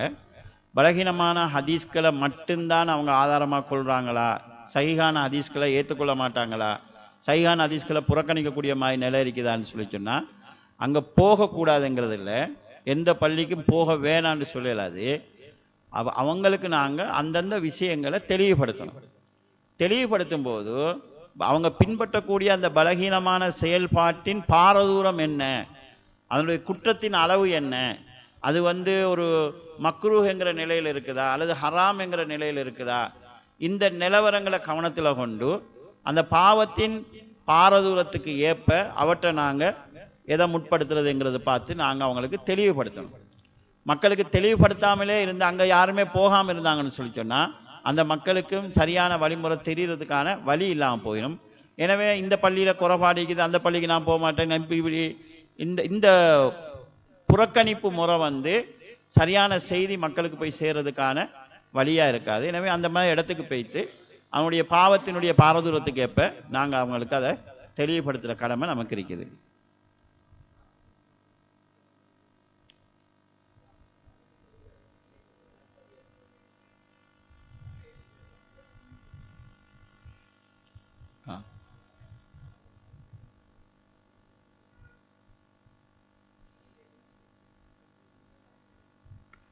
அதாவது நாங்கள் இருக்கக்கூடிய பகுதியில் ஃபஜ்ர் தொழுகையில் குனூத் ஓதுறாங்க, அதனால் நாங்கள் பள்ளிக்கு சுபவுக்கு போகாமல் இருக்கிறோம், இந்த இடத்துல நம்ம என்ன செய்கிறது என்கிற கோணத்தில் இந்த சகோதரர் கேள்வி கேட்குறாங்க. இதில் ஃபஜ்ருடைய குனூத் சுன்னத்தா பிதத்தான்னு கேட்டால் ஃபஜ்ருடைய குனூத்துக்கு ஆதாரபூர்வமான ஹதீஸ்கள் இல்லை. ஃபஜ்ருடைய குனூத் ஓதக்கூடிய சகோதரர்கள் ரசூல் ஸல்லல்லாஹு அலைஹி வஸல்லம் ஒரு மாதம் ஓதுன குனூத் சம்பந்தமாக அறிவிக்கக்கூடிய ஹதீஸ்களை தங்களுக்கு ஆதாரமாக எடுக்கிறாங்க. அதில் சில அறிவிப்புகளில் ரசூலுல்லாஹ் சுபவுல குனூத் ஓதுனாங்கன்னு அனஸ் இல்லாமல் சொல்கிறாங்க, லுகர்ல ஓதுனாங்கன்னு சொல்கிறாங்க. அப்போ சுபவுல ஓதுனாங்கன்னு வந்திருக்கிறது தானே என்கிற அடிப்படையில் அதை சிலர் ஆதாரமாக எடுக்கிறாங்க. அந்த ஹதீஸ் அதுக்குரியதல்ல, குனூத்து நாசிலாக்குரியது. அது அல்லாமல் நபி ஸல்லல்லாஹு அலைஹி வஸல்லம் அவங்க 5 நேர தொழுகையிலும் குனூத் ஓதுனாங்க, பிறகு விட்டுட்டாங்க, சுபவுடைய குனூத்தை உயிருள்ள வரைக்கும் ஓதுனாங்க என்று ஒரு அறிவிப்பு இருக்குது. அந்த கருத்தில் வரக்கூடிய அறிவிப்புகள் இருக்குது. அந்த கருத்தில் வரக்கூடிய அறிவிப்புகள் பலகீனமான அறிவிப்புகள். அபு ஜௌபர் அர் ராசி என்று சொல்லக்கூடிய ஒரு அறிவிப்பாளர் அதில் வாராரு. அவர் பொய்யர், அவர் பலகீனமானவர், மாற்றி சொல்லக்கூடியவர், பிரபலமான சம்பவங்களுக்கு எதிரான கருத்துக்கள் சொல்லக்கூடியவருங்கிற மாதிரியான ஏராளமான கருத்துக்கள் அவரை பற்றிய விமர்சனம் செய்யப்பட்டது. அப்போ ஃபஜ்ருடைய குனூத் சுன்னத்து இல்லை. இலங்கையை பொறுத்தளவுல ஷாஃபி மதுகபை பின்பற்றாங்க. ஷாஃபி மதுகபுடைய அறிஞர்கள் ஃபஜ்ருடைய குனூத்தை இந்த அறிவிப்புகளை வச்சு சுன்னத்துங்கிற கருத்தில் அவங்க இருக்கிறாங்க. ஒரு சஹாபி இடத்துல அவரோட மகன் கேட்குறாரு, நீங்கள் ரசூலுல்லாஹ்க்கு பின்னால் தொழுதிக்கிறீங்க, அபூபக்கர், உமர், உஸ்மான், அலி ரலியல்லாஹு அன்ஹு இவங்களுக்கு பின்னாலேயும் தொழுதிருக்கிறீங்க, அப்ப கானு யக்னுத்தூன பில் ஃபஜ்ர், அவங்க ஃபஜ்ருடைய தொழுகையில் குனூத் ஓதுனாங்களா என்று கேட்குறாங்க. அப்போ பாப்பா சொல்கிறாரு, ஐய புனைய முஹ்தசுன், இல்லை மகன், அது புதுசாக வந்ததுன்னு சொல்கிறாங்க. இந்த ஹதீஸிலிருந்து நாங்கள் 2 விஷயத்தை விளங்கிக் கொள்ளலாம்.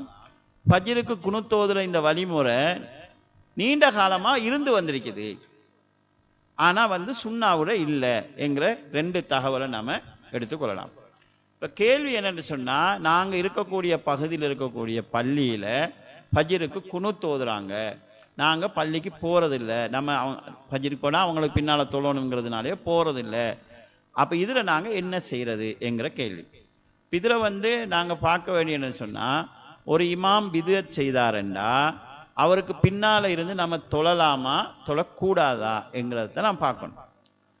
பிதுஅத் செய்யக்கூடிய இமாமுடைய சட்டம் என்னன்னு நாங்கள் பார்த்தோன்னு சொன்னால், நாங்கள் இருக்கக்கூடிய இடத்துல பிதுஅத் செய்யக்கூடிய இமாமும் இருக்கிறாரு, தொழுகை நடத்துகிறாரு, சுன்னாவின் அடிப்படையில் செயல்படக்கூடிய ஒரு இமாமும் தொழுகை நடத்துகிறாருன்னு சொன்னால், நாங்கள் சுன்னாவை அடிப்படையில் செயல்படக்கூடிய இமாம் இருக்கக்கூடிய பள்ளிக்கு போகணும். அப்படி இல்லை, குனூத் ஓதக்கூடிய இமாம் ஒன்று தான் இருக்கிறார், குனூத் ஓதக்கூடிய இதைத்தான் செய்கிறாருன்னு கேட்டால், நாங்கள் ஜமாத்து தொழுகையை விடுவதா அல்லது அவங்களுக்கு பின்னால் தொழுகிறதா என்று கேட்டால், இதில் ரெண்டுலேயும் பாரதூரத்தை பார்க்கணும். ஹதீஸில் ரசூல் ஸல்லல்லாஹு அலைஹி வஸல்லம் ஜமாத்து தொழுகை விடக்கூடியவங்களுடைய வீடுகளை பற்ற வைக்க நான் நினைக்கிறேன் என்கிற அளவுக்கு சொல்லிக்கிறாங்க. அப்போ நாங்கள் செய்ய ஜமாத்து தொழுகை எங்களுக்கு விட இயலாது.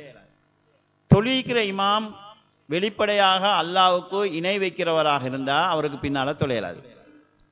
ஆனால் இணை வைக்கிறவர்களை இந்த குனூத் ஓதுறது, கூட்டுதுவா செய்கிறது, இந்த மாதிரியான பிதுஅத்துக்களை செய்கிறாரு. கூட்டுதுவாவை விட குனூத்துங்கிறது பாரம் குறைஞ்ச குற்றம் தான். கூட்டுதுவாக்கு அசலே இல்லை, ஆதாரமே இல்லை. ஆனால் குனூத்துக்கு பலகீனமான ஆதாரமாவது இருக்குது. அப்போ இந்த வெயிட்டை வச்சு பார்த்தோன்னு சொல்லி சொன்னால், கூட்டுதுவாவை விட குறைந்த குற்றமாகத்தான் குனூத்தை நாங்கள் பார்க்கணும். ஏன்னா அதில் ஹிலாஃபும் இருக்குது, கருத்து வேறுபாடும் இருக்குது எங்களை காரணத்தினால. இப்போ இந்த அடிப்படையில் நாங்கள் பார்த்தோன்னு சொல்லி சொன்னால், சுன்னத்தான இமாம் இல்லைன்னு சொன்னால், பிதத்துடைய இமாம் தொழுகை நடத்தினா நாங்கள் என்ன செய்கிறது என்று கேட்டால், ஹதீஸில் நாங்கள் பார்க்குறோம், ரசூல் ஸல்லல்லாஹு அலைஹி வஸல்லம் அவர்கள் உங்களுக்கு ஒருவர் இமாமத் செய்தால் நீங்கள் அவரை பின்தொடர்ந்து தொழுங்க. அவர் சரியாக செஞ்சால் உங்களுக்கு நன்மை, அவருக்கு நன்மை. அவர் பிழையா செஞ்சால் உங்களுக்குரிய நன்மை உங்களுக்கு கிடைக்கும், பாவத்துக்கு பொறுப்பாளி அவர்தான். இதே மாதிரி உஸ்மான் ரலியல்லாஹு அவங்கள முற்றுகையிட்டு இருக்கிறாங்க வீட்டில். அப்போ இந்த முற்றுகையிட்டு இருக்கிறவங்களுடைய தலைவன் தான் மஸ்ஜிது நபவியில் தொழுகை நடத்துகிறான். அப்போ மக்கள் கேட்குறாங்க, அவன் தொழுகை நடத்துகிறான், நாங்கள் என்ன செய்யன்னு சொல்லி.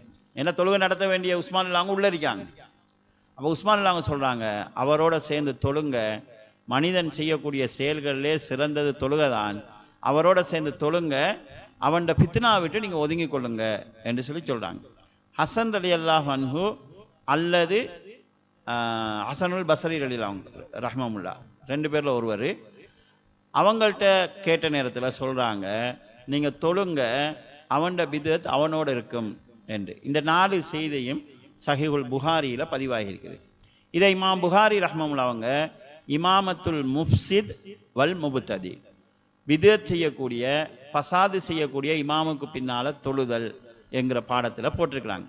அப்போ பிதத் செய்யக்கூடிய இமாமுக்கு பின்னால் தொழுகிறதுக்கான அங்கீகாரம் ஒன்று இருக்கிற காரணத்தினால, சுன்னாவுடைய இமாம் இல்லாத பட்சத்தில் பிதத்கார இமாமுக்கு பின்னால் நின்று தொழுகிறதுக்கான அங்கீகாரம் இருக்கிற காரணத்தினால நாங்கள் ஜமாத்து தொழுகையை விடுவதை விட நாங்கள் அவங்களுக்கு பின்னால் தொழுகிறது தான் சரியானது.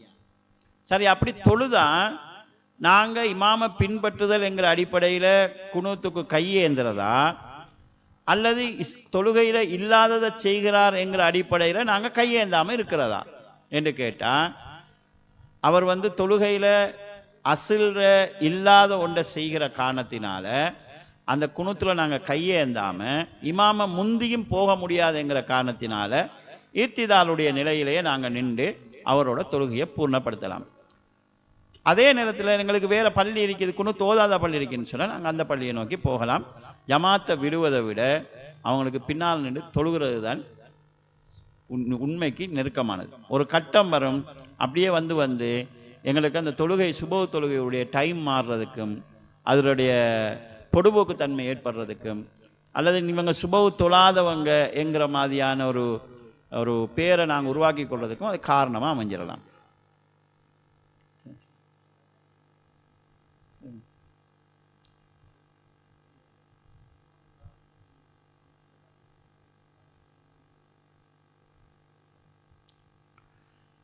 அதில் ஒரு கேள்வி கேட்டுக்கிறாங்க, அதாவது ஜும்மாவுடைய பாங்கு சொல்லும்போது அன்னைக்கு சுன்னத்து தொழாமல் அப்படியே நின்று கொண்டிருந்து பாங்கு முடிஞ்சதுக்கு பிறகு சுன்னத்து தொழுகிறாங்க, இது சரியா என்கிற அடிப்படையில் கேள்வி கேட்டுக்கிறாங்க. கேள்விக்குரிய காரணம் என்னென்னா, நபி ஸல்லல்லாஹு அலைஹி வஸல்லம் அவங்க நீங்கள் பள்ளிக்கு வந்தால் 2 ரக்காயத்து தொழாமல் நீங்கள் அமர வேண்டாம் என்று சொல்கிறாங்க. பள்ளியில் நாங்கள் இருக்கிறதாக இருந்தால் 2 ரக்காயத்து சுன்னத்து தொழணும், தஹியத்து மஸ்ஜித் 2 ரக்காயத்து தொழணும். இமாம் ஜும்மா ஓதி கொண்டிருக்கிறார், அப்போ நாங்கள் வந்தால் என்ன செய்யணும்னு கேட்டால், ரசூல் ஸல்லல்லாஹு அலைஹி வஸல்லம் இருந்த ஒரு சஹாபியை எழுப்பி தொலை சொல்கிறாங்க, 2 ரக்காயத் தொழுட்டின்னு சொல்கிறாங்க. இமாம் ஜும்மா செஞ்சு கொண்டிருந்தாலும் நாங்கள் வந்தால் சுருக்கமாக 2 ரக்காயத்து தொழுவிட்டு தான் அமரணும். கேள்வி என்ன கேட்குறாங்கன்னா, இப்போ பாங்கு சொல்லுது, இமாம் மிம்பரில் இருக்கிறாரு, இப்போ வந்திருக்கக்கூடிய அவர் லேட்டாகி வந்தவங்க சரி பாங்குக்கு பதில் சொல்லணுங்கிறதுக்காக நிற்கிறாங்க.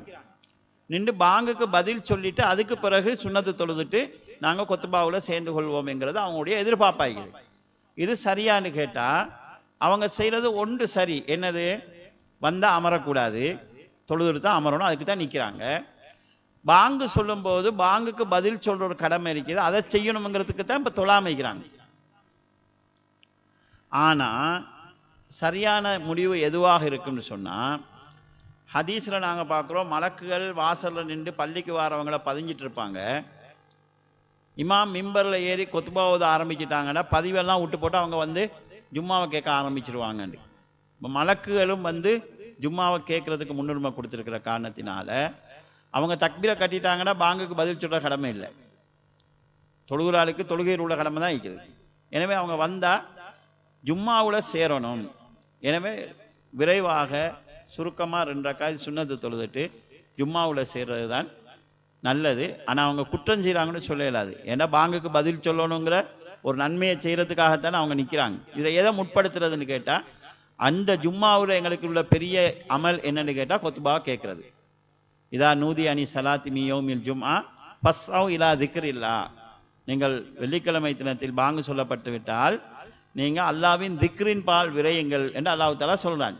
இந்த வசனத்தை அல்லாஹ் எப்படி முடிக்கிறான்டா, ஃபைதா குலியத்தி சலா, தொழுக முடிஞ்சிட்டா நீங்கள் பறந்து போங்கன்னு அல்லாஹ் தஆலா சொல்றான். அப்போ முதலாவது நீங்கள் விரைஞ்சி வாங்கன்னு அல்லாஹ் சொன்னது தொழுகைக்கு இல்லை, கொத்துபாவை கேட்கறதுக்கு. அதைத்தான் அல்லாஹ் தஆலா இலா திக்ரில்லா, அல்லாஹ்வுடைய நினைவின் பக்கம் வாங்கன்னு அல்லாஹ் தஆலா சொல்றான். எனவே அந்த கொத்துபா உரையில் நமக்கு தெரிஞ்ச விஷயம்தான் சொல்லப்பட்டாலும் கொத்துபா உரையை கேட்கறது பெரியோரு திக்ராக சொல்லப்பட்டிருக்குது. பாங்கு துவா எங்களுக்கு லுஹருக்கு சொல்ல கிடைக்காட்டியும் ஜும்மாவுடைய கிடைக்காட்டியும் அசருக்காவது கிடைக்கும். எங்களுக்கு கொத்துபாவுடைய அந்த புல் பயனை நாங்கள் அடைகிறதாக இருந்தால் அடுத்த ஜும்மா வரைக்கும் நாங்கள் காத்துட்டு இருக்கணும். எனவே அதில் வந்து முற்படுத்த வேண்டியது ஜும்மாவை நாங்கள் முழுமையாக கேட்கறது தான் முற்படுத்த வேண்டியதா அமையும். அல்லாஹ் அலாம்.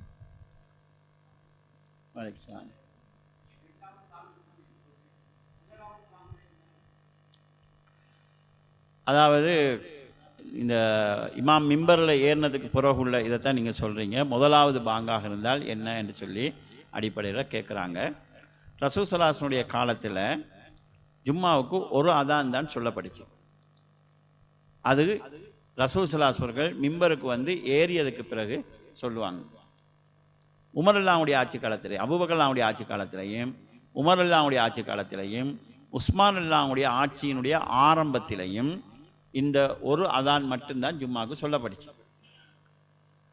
அதுக்கு பிறகு உஸ்மான் அல்லாஹ்வுடைய ஆட்சி காலத்தில் மக்கள் தொகை பெருகி மக்கள் எல்லாம் வியாபாரத்தில் டைம் எடுக்கிற டைமில் என்ன செஞ்சாங்கன்னா, சந்தையில் போய்த்து ஜும்மா தினத்தில் ஜும்மாவுக்கு கொஞ்சம் முன்னுக்கு போய்த்து ஒரு அதான் சொல்லுவாங்க, நீங்கள் கடைகளை மூடிட்டு பள்ளிக்கு வாங்கன்னு சொல்கிறதுக்கு.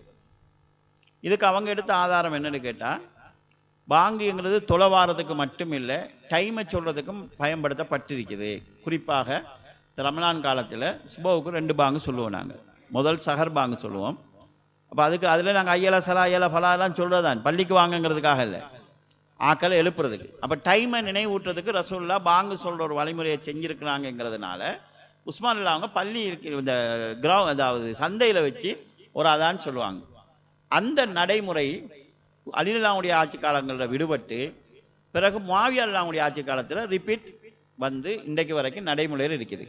அந்த முதலாவது அதானை பொறுத்தளவுரை, அதாவது இமாம் மிம்பருக்கு ஏறுறதுக்கு முன்னால் சொல்லப்படக்கூடிய அதானை பொறுத்தளவுரை ரசூல் ஸல்லல்லாஹு அலைஹி வஸல்லம் சுன்னாவில் இல்லாதது. இமாம் ஷாஃபி ரஹ்மத்துல்லாஹி அவங்க தங்களுடைய என்கிற கிரந்தத்தில் சொல்கிறாங்க, இந்த இந்த இந்த அதான் அது 3வது அதான்னு சொல்லுவாங்க. இக்காமத்தையும் அதான்ங்கிற அர்த்தத்தில் பயன்படுத்தப்பட்டிருக்குது. இந்த இந்த அதானை பொறுத்தளவுரை உஸ்மான் உருவாக்கியதாகவும் சொல்லப்படுகிறது, முஆவியா உருவாக்கியதாகவும் சொல்லப்படுகிறது. ஆனால் ரசூல் ஸல்லல்லாஹு அலைஹி காலத்தில் எது நடைமுறையில் இருந்ததோ அதுவே எனக்கு விருப்பத்துக்குரியது என்று இமாம் ஷாஃபி ரஹ்மத்துல்லாஹி அவங்க கூட அவங்களுடைய என்கிற கிரந்தத்தில் சொல்கிறாங்க. அப்போ இந்த அதானை பொறுத்தளவுரை, அதாவது சுன்னாவுரை உள்ள ஒரு அதான் அல்ல. இப்போ இதை பொறுத்தளவுரை ஒருவர் லேட் ஆகினார்னு சொல்லி சொன்னால் அவருக்கும் ஜும்மாவுக்கும் வந்து ஒரு கெப் கொண்டு வரப்போகிறது இல்லை. ஏன்னா பெரும்பாலும் 2 பாங்கு சொல்லக்கூடிய பள்ளிகளில் இந்த பாங்குக்கு இடையில ஒரு 10 நிமிஷம் அளவில் ஒரு வித்தியாசம் ஒன்று இருக்குது. அவங்கள பொறுத்த அளவு அவங்க வந்து தொழுதுட்டு ஜும்மாவோட சேர்ந்து கொள்றதுக்கு எந்த வகையிலையும் டிஸ்டர்பாக அது அமையாது. இந்த பாங்குக்கு துவா இருக்கா இல்லையான்னு கேட்டதுல முஅத்தின் அதான்னு சொன்னால் நீங்கள் பதில் சொல்லுங்கன்னு வந்திருக்குது. ஒருவர் அதை ஃபாலோ பண்ணான்னு சொன்னால் நாங்கள் அதை பிள்ளைன்னு சொல்லி சொல்லலாது. வலைக்கலாம் விலங்கலை கதிரையில், அதாவது கதிரையில் அமர்ந்து தொழுகிற சம்பந்தமாக கேட்குறாங்க. ரசூலுல்லாஹ் காலத்தில் வந்து இருந்து தொழுதல் என்கிறது பெரும்பாலும் நிலத்தில் இருந்து தொழுகிறது தான் அவங்க நடைமுறையில் செஞ்சாங்க. இந்த கதிரை சிஸ்டம் வந்து நாங்கள் லேசிக்காக பழக்கத்தில் இப்படி வந்திருக்குது. இன்றைக்கு இருந்து தொழுகிறாக்களில் நிறைய பேருக்கு பிரச்சனை வந்து நிற்கலாங்கிறது அல்ல, காலக்கையை மடக்க இயலாத பிரச்சனையில் மூட்டு வலிகள், இந்த காரணங்களால் தான் பெரும்பாலும் இன்றைக்கு இருந்து தொழுகிறாங்க. கால் மடக்க இயலாதவருக்கு வந்து ரசூலுல்லாஹ் அந்த இருந்து தொழுகிற அந்த அமைப்புல வந்து தொழையல, அவருக்கு அந்த அத்தையாத்து இருப்புல வந்து நீண்ட நேரம் இருக்க இயலாத நிலையில் இருக்கிறாருன்னு சொல்லி சொன்னால் கதிரை தான் அவங்களுக்கு வழி. இதில் வந்து முடிவு செய்ய வேண்டியவர் தொழுகிறவர் தான்.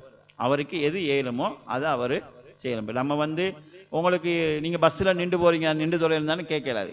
பெரும்பாலும் அவங்களுக்கு வந்து நிற்கிறது பிரச்சனை இல்லை, ருக்கு செய்கிறது பிரச்சனையாக்கி, சஜிதா செய்கிறது பிரச்சனையாக்கி இருக்கிறாரு. முடிவு செய்கிறவங்களை பொறுத்தளவுற தொழுகைக்கு நின்று தொழ முடியுமாக இருந்தால் நின்று தொழுகிறது வாஜிப், கட்டாயம்.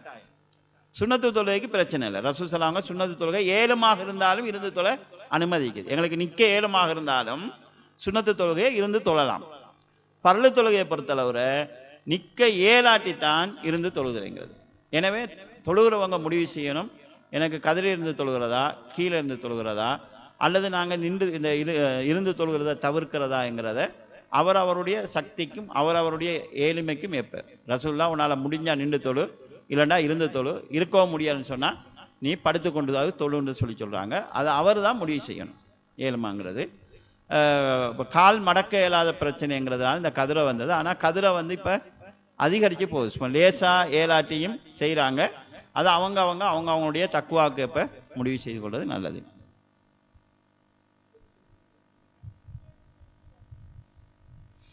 பிள்ளவர் கேட்குறாங்க, திக்ரு செய்யும்போது தஸ்பமணின்னு சொல்லி அதை பயன்படுத்தலுமான்னு சொல்லி. இந்த ரசூல் ஸல்லல்லாஹு அலைஹி வஸல்லம் அவங்க நீங்கள் திக்ருகளை கையால் எண்ணுங்கன்னு சொல்கிறாங்க.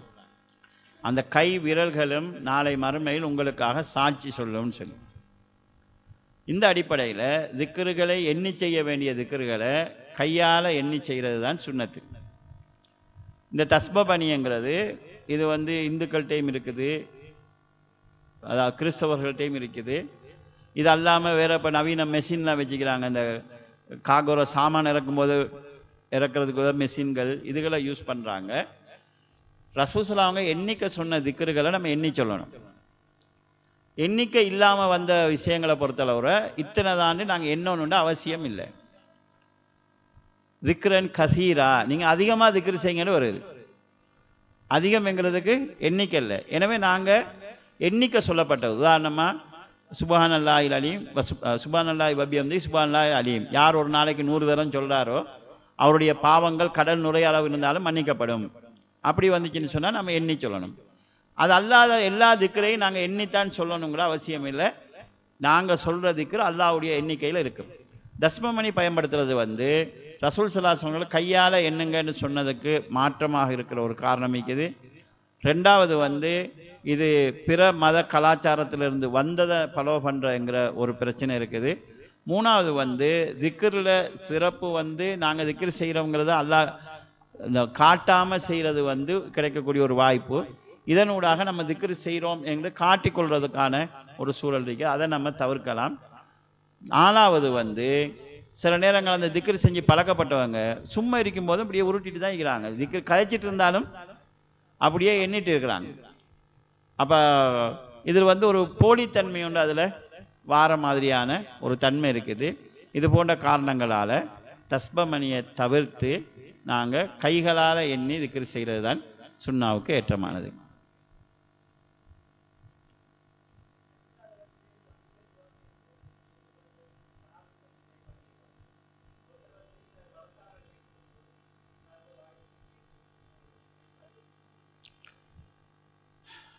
சஜிதாவில் அரபு அல்லாத மொழிகளில் பிரார்த்தனை செய்வது சம்பந்தமான நிலைப்பாடு என்ன என்கிற கேள்வி கேட்குறாங்க. பொதுவாக துவாவுக்கு சிறந்த ஒரு இடமாக சஜிதா சொல்லப்படுது. ஒரு அடியான் அல்லாவுக்கு நெருக்கமாக இருக்கக்கூடிய இடம். சஜிதாவில் அத்தையாத்து ஓதுனதுக்கு பிறகு நீங்கள் உங்களுக்கு வேண்டியதை நீங்கள் அல்லாட்ட கேட்டுக்கொள்ளுங்க என்கிறதும் ஹதீஸ்களில் வந்திக்குது. இந்த ஹதீஸ்களை வச்சு அறிஞர்கள் 2 தீர்ப்பு சொல்லிக்கிறாங்க. ஒன்று, துவா கேளுங்கன்னு ரசூல்லா சொல்லியிருக்கிறாங்க. அது தொழுகையில் நாங்கள் கேட்குறதாக இருந்தால் அரபு மொழியில் தான் கேட்கணும். அரபு அல்லாத மொழி தொழுகையில் கலந்தால் தொழுகை முறியும் என்கிற கருத்து சொன்ன அறிஞர்கள் இருக்கிறாங்க. மற்ற சில அறிஞர்கள் நீங்கள் துவா கேளுங்கன்னு சொல்லியிருக்கிறாங்க, மொழியை பற்றி ரசூலுல்லாஹ் அவங்க எதுவுமே சொல்லலை, எங்களோட தேவையை நாங்கள் அல்லாட்ட கேட்குறதாக இருந்தால் எங்களோட தாய்மொழியில் கேட்டால் தான் எங்களால் சரியாக கேட்க முடியும், அதனால் அவருடைய மொழியில் கேட்டுக்கொள்ளலாம் என்கிற கருத்தை அறிஞர்கள் சொல்லிக்கிறாங்க. இதில் 2 கருத்துமே அறிஞர்களால் சொல்லப்பட்டிருக்குது. ஆனால் ரசூல் ஸல்லல்லாஹு அலைஹி அவர்கள், இப்போ நமக்குள்ள ஒரு டவுட் என்னன்னு சொன்னால், ரசூல் ஸல்லல்லாஹு அவங்க சொன்ன அந்த சமுதாயத்தில் அரபு மொழி பேசுகிறவங்களும் இருந்தாங்க, அஜமிகளும் இருந்தாங்க. அதுக்கு பின்னால் வந்த அறிஞர்களையும் யாராவது சஹாபாக்கள், தாபியங்கள், தபு தாபியங்கள்ற நீங்கள் அரபு அல்லாத மொழிகளில் தொழுகையில் நீங்கள் துவா கேட்டுக்கொள்ளலாம் என்கிறது பரவலாக சொல்லப்படாத காரணத்தினால டவுட்டுக்குரிய ஒரு விஷயம் வந்தால் அதை தவிர்த்து கொள்வது எங்களுக்கு பாதுகாப்பாக இருக்கும். அரபு அல்லாத மொழியில் கேட்கலாமா இல்லையான்னு ஒரு டவுட் வந்துட்டா அந்த டவுட்ல இருந்து கலந்துட்டோம்னு சொல்லி சொன்னால் எங்களுக்கு சேஃப்டி. அந்த வகையில் நாங்கள் தொழுகையில் அரபு அல்லாத மொழியில் கேட்காம இருக்கிறது தான் எங்களுக்கு சேஃப்டியானது. அதில் தமிழ் மொழி கேட்டால் பிரச்சனையாகுமா என்கிற டவுட்டில் உள்ளவங்க தான் வார்த்தையாக கேட்காம மனசால கேட்கறது. நம்ம அப்படித்தான் வேற மொழி எங்களுக்கு அரபுல கேட்கலான்னு சொல்லி சொன்னால் மனசில் கேட்டுக்கொள்ளுங்க என்கிறது ஒரு பக்குவத்துக்கு சொல்லிக்கிறாங்க. இப்போ இதில் நேரடியான ஒரு தீர்வு எங்களுக்கு கிடைக்கல. அதே நேரம் சஹாபாக்கிட்ட ரசூலுல்லாஹ் சொன்னதை வச்சு அவருடைய மொழியில் கேட்கலாம் என்று யாரும் புரிஞ்சு கொண்டதாக தெரியலை. அப்போ பொதுவாக ஒரு விஷயம் இது ஆகுமா ஆகாதா என்கிற டவுட் வந்துட்டுன்னு சொன்னால் எது சந்தேகத்துக்கு அப்பாற்பட்டதோ அதை நாங்கள் எடுக்கிறது தான் எங்களுக்கு சேஃப்டியானது. அரபுல சந்தேகத்துக்கு இல்லை, அரபுல கேட்கலாம்ங்கிறதுல யாருமே சந்தேகத்தை எழுப்பலை. அரபு அல்லாத மொழியில் கேட்கறதுல சிலர் சந்தேகத்தை எழுப்பியிருக்கிறாங்க, சிலர் பிரச்சனைன்னு சொல்லிக்கிறாங்க. அப்போ எங்களுக்கு சேஃப்டியாக இருக்கிறதுக்கு அரபிலேயே நம்ம கேட்டோம்னு சொல்லி சொன்னால் எங்களுக்கு அது சேஃப்டியாகும். அப்போ அரபிலேயே கேட்குறோன்னு சொல்லி சொன்னால் எங்களுக்கு வேண்டிய எல்லாத்தையும் அரபில் கேட்க இயலாதுங்கிற ஒரு பிரச்சனை இருக்குது. ரசூல் ஸல்லல்லாஹு அலைஹி வஸல்லம் அவங்கள்ட்ட ஒரு சஹாபி சொல்கிறாரு, நீங்கள் நிறைய துவா கேட்குறீங்க, இந்த முஆதிக்கிறாரே அவரும் நிறைய துவா கேட்குறாரு, உங்களை மாதிரி எனக்கு துவா கேட்கவும் மேலாது, முஆத மாதிரி எனக்கு துவா கேட்கவும் மேலாது. நான் ரப்பனா ஆத்தினா ஃபித்துன்யா ஹசனா வஃபில் ஆஹிரத்தி ஹசனா வக்கினா அதாபன்னார், இதைத்தான் நான் கேட்குறேன்னு சொல்கிறாங்க. அப்போ ரசூல் ஸல்லல்லாஹு சொல்கிறாங்க, நானும் முஆதும் சுற்றி இதைத்தான் கேட்குறோன்னு சொல்கிறாங்க. நாங்கள் கேட்குற எல்லாமே ஒன்று இந்த உலகத்தில் நல்லதை கேட்க போகிறோம், மறுமையில் நல்லதை கேட்க போகிறோம். நாங்கள் சுற்றி கேட்குறத நீ ஒரு துவாவில் கேட்டுட்டாய் என்று சொல்லி ஆறுதல் சொல்கிறாங்க. அப்போ இந்த மாதிரி நாங்கள் பொதுவான சில துவாக்களையாவது நாங்கள் பாடமிட்டு கேட்கலாம். இதை ஹராம் என்கிற லெவலில் நான் சொல்லலை, டவுட் இருந்தால் நம்ம தவிர்த்து கொள்வது எங்களுக்கு சேஃப்டியாக இருக்கும் என்கிற அடிப்படையில். நீங்கள் தமிழில் கேளுங்கன்னு சொல்கிற அளவுக்கான உறுதியான ஆதாரம் ஒன்று எனக்கு கிடைக்கல. ஆனால் அறிஞர்கள் சொல்லிக்காங்க கேட்கலாம் என்கிற கருத்தை. இப்போ நவீன கால அறிஞர்களில் இமாம் சங்கீத்தி போன்றவர்கள் ஒவ்வொரு சமுதாயத்துக்கும் அவரவர் பேசக்கூடிய மொழிகளிலே அல்லாஹ் ரசூல்மார்கள் அனுப்பின போன்ற குர்ஆன் வசனங்களை எல்லாம் கூட இதுக்கு ஆதாரமாக வச்சு அவருடைய மொழியில் கேட்கலாம் என்கிற கருத்தை சொல்லியிருக்கிறாங்க. நம்ம பேணுதலின் அடிப்படையில் சந்தேகத்தை தவிர்த்து கொள்வது நல்லது என்கிற கருத்தில் நான் சொல்றேன்.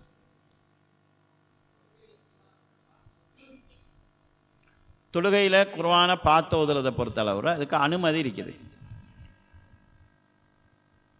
ஆயிஷா ரலியல்லாஹு அவங்களுக்கு அவங்களோட அடிமை ஒருவர் தொழுகை நடத்துவார். அவர் குர்ஆனை பார்த்து ஓதினார் என்கிற செய்தி வருது. அப்போ சஹாபாக்கள் பார்த்து ஓதலாம் என்று விளங்கியிருக்கிறாங்க. ரசூலுல்லாஹ்ட்ட நாங்கள் ஆதாரம் எடுக்கல, ஏன்னா ரசூலுல்லாஹ் தொழுகையிலையும் வெளியிலையும் பார்த்து ஓதுனதில்லை, ஏன்னா பார்த்து ஓத தெரியாது ரசூலுல்லாஹ்க்கு, வஹியத்தான் அவங்க ஓதுனாங்க. அப்போ ரசூலுல்லாஹ்ட்ட அதுக்கு ஆதாரம் இருக்காது. இந்த ஆயிஷா நாய்க்கு முன்னால் அவங்க செஞ்சிருக்கிறாங்க, ஆயிஷா நாய் அதை அங்கீகரிச்சிருக்கிறாங்க. அப்போ இதில் வந்து எங்களுக்கு சில சந்தேகம் வரும். இப்போ தொழுகையில் நம்ம பார்த்து ஓதும் போது நம்ம கையில் வச்சிட்டு இருக்கிற ஒரு வேலை வருது, தக்பீர் கட்டுற பிரச்சனை வருது. ரசூல் ஸல்லல்லாஹு அலைஹி வஸல்லம் அவங்க ஒரு ஜமாத்து தொழுகையிலேயே தன்னோட பேரப்புள்ளை ஒன்றை சுமந்து கொண்டு தொழுதாங்க என்கிறத நாங்கள் ஹதீஸில் பார்க்குறோம். அப்போ பேரப்புள்ளைய சுமந்து தொழுதாங்கன்னு சொன்னால் கட்டாயமாக அதுலேயும் தக்பீரில் ஒரு மாற்றம் ஒன்று நடந்திருக்கணும். பேரப்புள்ளையே சுமந்து தொழுதாங்கண்டா தொழுகையை நீட்டி தொழுகிறதுக்காக ஒருவர் குர்ஆனை பார்த்து ஓதுறதுங்கிறது அதில் பிரச்சனையில் வராது. சில நாடுகளில் நான் குவைத் போன நாடுகளில் பார்த்துருக்கிறேன், தொழுகை இந்த குர்ஆன் வைக்கிற இதொன்று இருந்துச்சு, அதை மாதிரி பெருசாக வச்சுருப்பாங்க, இந்த உயரமாக வச்சுருப்பாங்க, பெரிய குர்ஆன் வச்சுருப்பாங்க. அவர் ஒரு ரக்காயத்துக்கு ஒரு பக்கம் ஓதுவார், அடுத்த ரக்காயத்துக்கு மற்ற பக்கம் ஓதுவார். தொழுது முடிஞ்சது போல எழும்பி மறுக குர்ஆனை பிறக்கி வைப்பாங்க, கையில் வச்சுக்க மாட்டாங்க. குர்ஆனை இப்படி வச்சு தக்பீர் கட்டி தான் தொழுவார், முன்னால் அந்த பெரிய நிப்பாட்டி வச்ச குர்ஆன் வச்சிருக்கும், அதில் பார்த்து ஓதுவார். அப்படி ஒரு ஏற்பாடு இருக்கும்னு சொன்னால் எங்களுக்கு தக்பீருக்கும் பிரச்சனை இல்லாமல் நாங்கள் அதை பார்த்து ஓதலாம். அப்படி இல்லைன்னு சொல்லி சொன்னால் எங்களுக்கு குர்ஆனை கையில் வச்சு பார்த்து ஓதுறதுல தடை இல்லை. ஏன்னு சொல்லி சொன்னால் ஒன்று ஆயிஷா நாய்க்கு முன்னால் நடந்திருக்குது, அவங்க அதை தடுக்கலை, அங்கீகரிச்சிருக்கிறாங்க. ரெண்டாவது ரசூல் ஸல்லல்லாஹு அலைஹி வஸல்லம் அவங்க குழந்தையை சுமந்து கொண்டு பரலு தொழுகையை ரசூல் ஸல்லல்லாஹு அலைஹி வஸல்லம் அவங்க தொழுவிச்சிருக்கிறாங்க. ருக்குவுக்கு போகும்போது கீழே வைப்பாங்க, நிலைக்கு வரும்போது திரும்ப தூக்கி கொள்வாங்க என்கிறத பார்க்குறோம். இந்த அடிப்படையில் பார்த்து ஓதுறதுக்கு அனுமதி இருக்குது.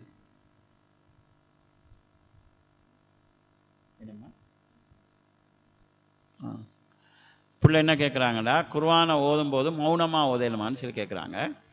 குர்ஆனை ஓதும்போது ரசூல் ஸல்லல்லாஹு அலைஹி வஸல்லம் இந்த 2 வழிமுறை ரசூலுல்லாஹ் சொல்கிறாங்க.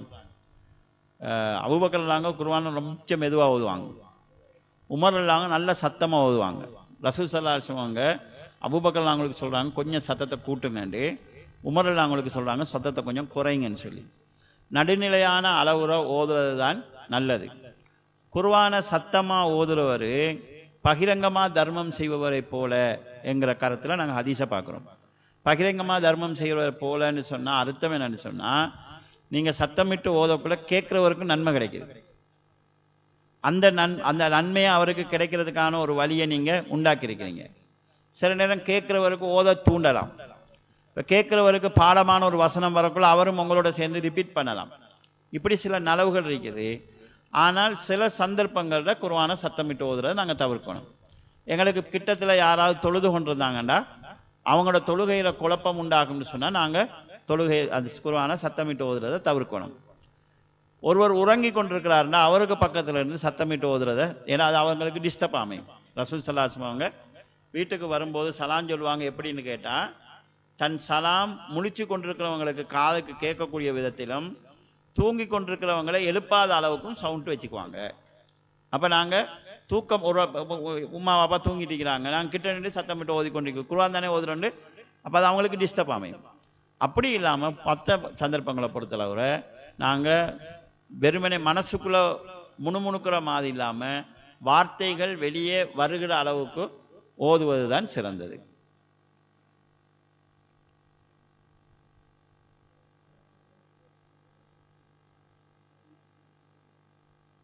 விளங்கல?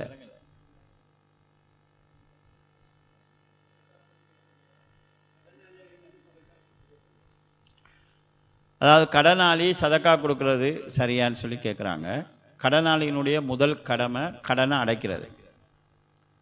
ஆனால் இப்போ கடன் முடியும் வரை சில நேரம் ஹதியா கேட்டு வராங்க, இந்த சதக்காக்கள் வந்து சேராது.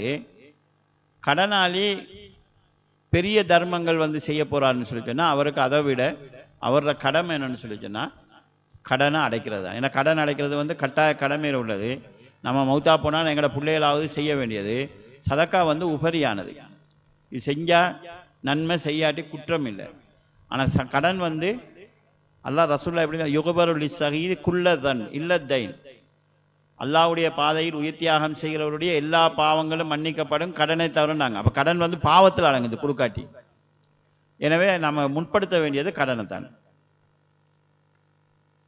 சொத்து பங்கீட்டிலையும் கடனத்தை அல்லாஹ் தஆலா முன்படுத்துறாங்க. வாப்பா மௌத்தாயிட்டாண்டா சொத்தை பிரிக்கிறதுக்கு முன்னால செய்ய வேண்டியது என்ன, மிம்பாதி வசியத்தின் யூசி பிஹா அவுதைன், அவரோட வசியத்தை நிறைவேற்றணும், கடனை அமைக்கணும். குர்ஆன் அல்லாஹ் தஆலா முதல்ல வசியத்தை சொல்றான், ரெண்டாவது கடனை சொல்றான். ரசூல் ஸல்லல்லாஹு அலைஹி வஸல்லம் அவங்க இதை நடைமுறைப்படுத்தும் போது முதல்ல கடனை முடிச்சு அதுக்கு பிறகு தான் வசியத்துக்கு வந்தாங்க. கடன், அதுக்கு பிறகு வசியத்து, அதுக்கு பிறகு தான் பிள்ளைகளுக்கே சொத்து போகும். அப்ப இன்னைக்கு வந்து கடனை தான் நாங்க முன்னிலைப்படுத்தணும்.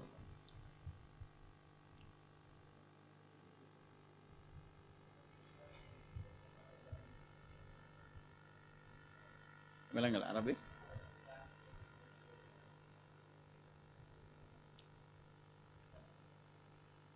அதாவது அரபு டான்ஸ்ங்கிற பேரில் நிகழ்ச்சிகள் நடத்துகிறாங்கன்னு சொல்லி இஸ்லாத்தில் வந்து கலைகளுக்கு இஸ்லாத்தில் இடம் இருக்குது. கலைகளை முழுசா இஸ்லாம் வேணான்னு சொல்லலை. ரசூலுல்லாஹ் காலத்தில் பாட்டு படிச்சுக்கிறாங்களான்னு கேட்டால் பாட்டு படிச்சுக்கிறாங்க. ரசூல் ஸல்லல்லாஹு அவங்க போன ஒரு கல்யாணத்துக்கு அந்த பிள்ளைகள் பாட்டு படிச்சுட்டு இருக்கிறாங்க. அதில் வஃபீனா நபியுன் யஅரிஃபு மா ஃபீ கதீன், நாளை என்ன நடக்கும் என்பதை அறியக்கூடிய ஒரு நபி எங்களிடத்தில் இருக்கிறார் என்று ரசூலுல்லாஹை பற்றி படிக்கிறாங்க. ரசூலுல்லாஹ் அதை வேணான்னு சொல்லிட்டு இதுக்கு முன்னால் படிச்சதை படிங்கன்னு சொல்கிறாங்க. அப்போ கல்யாண வீட்டில் அந்த பிள்ளைகள் பாட்டு படித்ததை ரசூல் ஸல்லல்லாஹு அங்கீகரிச்சுக்கிறாங்க. நபி ஸல்லல்லாஹு அலைஹி வஸல்லம் பயணம் கொண்டு போகும்போது ஜாகிலியா கால கவிஞர் ஒருவருடைய குறிப்பிட்டு அவருடைய கவிதைகள் யாருக்காவது தெரியுமான்னு கேட்குறாங்க. தெரியும்னு சொன்ன உடனே படிங்கன்றாங்க. அப்போ படித்து படித்து கடைசியில் அவர் வந்து 100 அடிகள் வரைக்கும் இந்த கவிதைகளை நான் படித்தேன் என்று சொல்கிறார். கடைசியாக நபி ஸல்லல்லாஹு அலைஹி அவர்கள் அவர் காஃபிலா இருக்கிறார், ஆனால் அவருடைய கவிதைகள் இஸ்லாத்தை ஏற்றுக்கொண்டிருக்குது, ஏன்னா அவரோட கருத்துக்கள் வந்து சரியான கருத்துக்களை சொல்லியிருக்கிறாரு என்று ரசூல் ஸல்லல்லாஹு அலைஹி சொல்கிறாங்க. இதுகளுக்கு இஸ்லாத்தில் அனுமதி இருக்குது. ஆனால் இப்போ உள்ள ஒரு பிரச்சனை என்னன்னு சொல்லி சொன்னால், இஸ்லாம் என்கிற பேரில் எல்லா ஜாகிலியத்தையும் கொண்டு வரதுக்கு முயற்சி செய்கிறாங்க. இப்போ இது வந்து இப்போ மற்ற நாடுகள்லேருந்து இலங்கைக்கெல்லாம் வருது. கல்யாணத்துக்கு வந்து பெரிய அந்த சின்ன பிள்ளைகள் பாட்டு படிக்கிறவங்க பெரிய பெண்கள் வந்து பாட்டு போட்டு டான்ஸ் ஆடுறது, இதெல்லாம் வந்து அதாவது ஹராம்களை ஹலால் ஆக்குறதுக்கான மாதிரி போய்கொண்டிருக்கு. சின்ன பிள்ளைகள் அவங்க டான்ஸ் ஆடுவாங்கன்னு சொல்லிச்சுன்னா மார்க்க ரீதியாக பிழை இல்லை. ஆனால் அவங்கள அதில் பழக்கிட்டோம்னு சொல்லி சொன்னால், அதில் அவங்களுக்கு இன்ட்ரெஸ்ட் கூடிட்டுன்னு சொல்லி சொன்னால், அதில் வந்து அவங்க மற்றவங்களால் புகழப்படக்கூடிய நிலைக்கு வந்துட்டாங்கன்னா அவங்க தடமாறுறதுக்கு வழி இருக்குது. அப்போ அதை பாதுகாக்கிறதுக்காக, அந்த பிழைக்கு போயிடக்கூடாது என்கிறதுக்காக நாங்கள் தவிர்க்கணும் என்கிற நிலை இருக்குது. சத்து தரியான்னு சொல்லுவாங்க, பின்னால் ஒரு பிழை வந்துடக்கூடாதுங்கிறதுக்காக தடுக்கிறது. ஆனால் இது வந்து அரபு பாட்டுன்னு சொன்னதுக்காக டான்ஸ் ஆடுறது, இந்த அதாவது பெண்கள் எல்லாம் அலங்கரித்து கொண்டு டான்ஸ் ஆடுறதுக்கு வந்து ஹலால் ஆகிறாது. எனவே இந்த வழிமுறைகள் வந்து மார்க்கத்தை நாங்கள் கேலி கூத்தாக்குற மாதிரியான ஒரு சூழ்நிலைக்கு செல்லும். இது வந்து மார்க்கத்தில் தடை செய்யப்பட்டதாக தான் நாங்கள் பார்க்க வேண்டியது.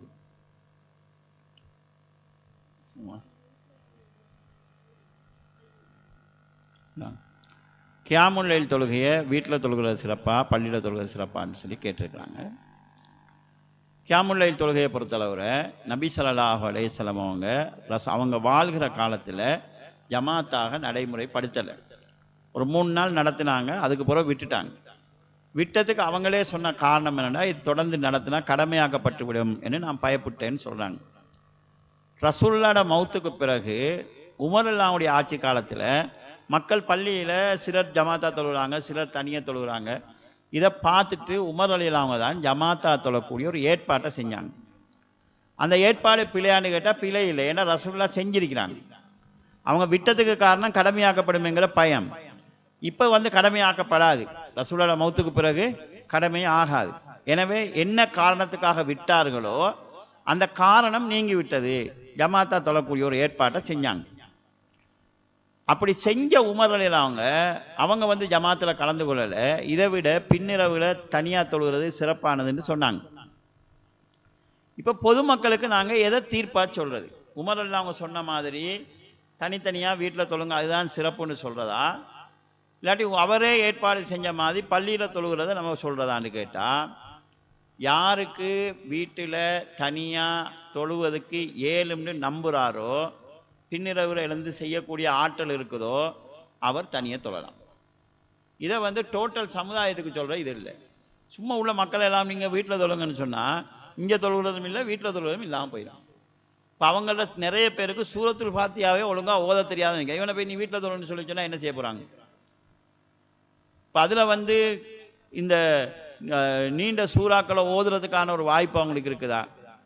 வீட்டுக்கு போனதுக்கு பிறகு அவங்க தொழுது கொள்ளக்கூடிய அளவுக்கு பக்குவம் இருக்குதா?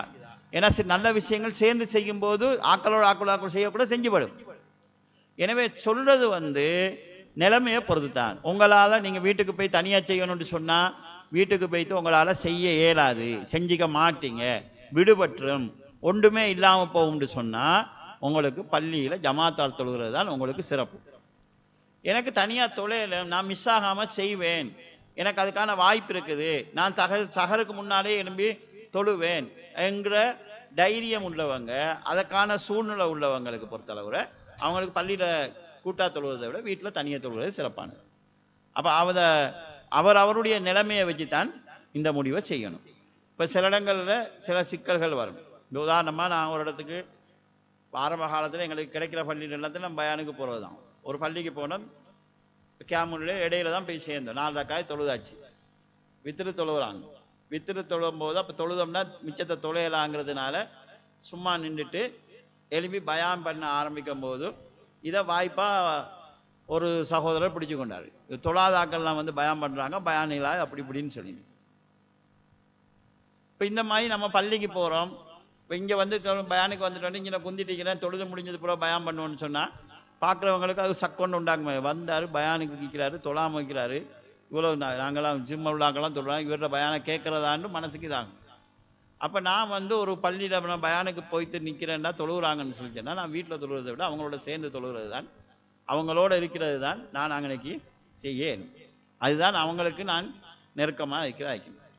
சுன்னத்து தொழுகைகளை பொறுத்தளவுல பள்ளியில் தொழுகிறதை விட வீட்டில் தொழுவது தான் சிறப்பானது. இதுதான் பொதுவாக சுன்னத்து தொழுகைக்கு இருக்கக்கூடிய ஒரு பக்தி. இதுக்காக பள்ளிக்கு வர வேணாம்னு சொல்றதில்லை. இப்போ பெண்களுக்கு தொழுகை எங்க சிறப்பு? பள்ளி ரசூலுல்லாஹ் இந்த மஸ்ஜித் நபவியில வச்சு சொல்றாங்க நீங்க வீட்டில் தொழுவதான் சிறப்புன்னு சொல்லி. ஆனா அவங்க பள்ளிக்கு வர அனுமதி கேட்டா ரசூலுல்லாஹ் என்ன சொல்றாங்க? தடுக்காதீங்கன்னு சொல்றாங்க. அவங்க சிறந்ததை விட்டு பள்ளிக்கு வரப்போன்னு கேட்குறாங்க, தடுக்க வானன்னு சொல்றாங்கன்னா என்ன அர்த்தம்? சிறப்பத்தான் செய்யணும் ரசூலுல்லாஹ் ஏவுனாங்களா? இல்லை, அவங்களுக்கு அவங்க வீட்டில் தொழுதை விட பள்ளியில் தொழுதை விட வீடு சிறப்பு, வீட்டில் தொழுதை விட உங்களோட அறையில் தொழுவது சிறப்புன்னு சொல்லி சொன்ன ரசூல் அவங்க என்ன சொல்றாங்கன்னா பெண்கள் பள்ளிக்கு வர அனுமதி கேட்டால் தடுக்காதீங்கன்னு சொல்றாங்க. அப்போ சுன்னத்து தொழுகை வீட்டில் தொழுதான் சிறப்பு, பள்ளியில் நடக்குதுன்னு சொல்லிச்சுன்னா அதுக்காக இங்கே வீட்டுக்கு போய் தொழுங்கன்னு சொல்லி பிரச்சாரம் பண்ணுறதில்ல. அவங்களுக்கு அதாவது யாராவது ஒரு ஆள் வீட்டில் தொழக்கூடிய அளவுக்கு ஆற்றல் உள்ளவராக இருப்பார்னு சொல்லிச்சுன்னா அவருக்கு சொல்லலாம், இதை விட உங்களுக்கு இது நல்லதுன்னு சொல்லலாம். முடிச்சுக்கிடுவோம். 3 மணியா?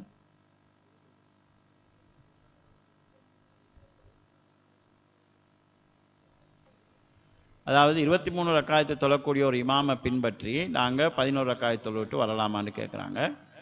தொழுகிற அமைப்பு சரியாக இருக்குமாக இருந்தால் பிரச்சனை இல்லை. பெரும்பாலான 23 ரக்காயத்தை தொழக்கூடிய சகோதரர்கள் கியாம சரியாக செய்கிறதில்ல, ருக்கு சரியாக செய்கிறதில்ல, சூரத்து சரியாக ஓதுறதில்லை, சுஜூது சரியாக செய்கிறதில்லைன்னு சொன்னால் நீங்கள் அதை பின்பற்றி ஜமாத்து தொழுகிறோம்னு சொல்வதை விட தனியாக தொழுதலாம். ஏன்னு சொல்லி சொன்னால் ரசூல் ஸல்லல்லாஹு அலைஹி வஸல்லம் ருக்குவையும் சுஜூதையும் சரியாக செய்யாத தொழுகையாளிகளை கல்லன்னு சொல்கிறாங்க, பெரிய கல்லன்னு சொல்கிறாங்க. இப்போ வேகமாக தொழுகிறாங்க, கிராத் அதில் சரியாக வருவதில்லை. அவங்க ஓதக்கூடிய அமைப்பு முனாஃபிக்களுடைய தொழுகைக்கு அல்லாஹ் சொன்ன மாதிரி லா எதுக்குருவன அல்லாஹ் இல்லா கலீலா, கொஞ்சமாகத்தான் அல்லாஹ்வை நினைவு கூறுவாங்கிற மாதிரி செய்கிறாங்க. அப்போ அந்த மாதிரி இருக்குமாகிறதுன்னு சொல்லி சொன்னால் நம்ம அதை ஃபாலோ பண்ணாமல் இருக்கிறது தான் நல்லது. அப்படி இல்லை, சில பகுதிகளில் நல்ல நீட்டி நிதானித்து ருக்கு சுஜூதுகளை நல்ல முறையில் பேணி தொழுகிறாங்கன்னு சொல்லி சொன்னால் நாங்கள் அவங்கள பின்பற்றி தொழுதுட்டு நாங்கள் அதாவது 11 எங்களுடைய இது முடிய நாங்கள் கலந்து வரலாம். ஏண்டா எப்பயுமே அதாவது சலாம் கொடுத்ததுக்கு பிறகு இமாமை விட்டு நாங்கள் பிரிய போகிறோம். இதுக்கு மார்க்கத்தில் எந்த தடையான ஒரு இதுவும் இல்லை. நாங்கள் ஒரு இமாமோட சேர்ந்து இப்போ இப்போ அசர் தொழுகிறோம், அசருக்கு பின்னால் 2 ரக்காயத்துக்கு சேர்ந்தால் இமாம் சலாம் கொடுத்தா பிரியத்தானே போகிறோம். அதே மாதிரி அவர் சலாம் கொடுக்குற இடத்தோட நாங்கள் பிரிஞ்சுட்டு நிவர்த்தி செஞ்சுட்டு வரப்போகிறோம். இதுக்கு தடை இல்லை.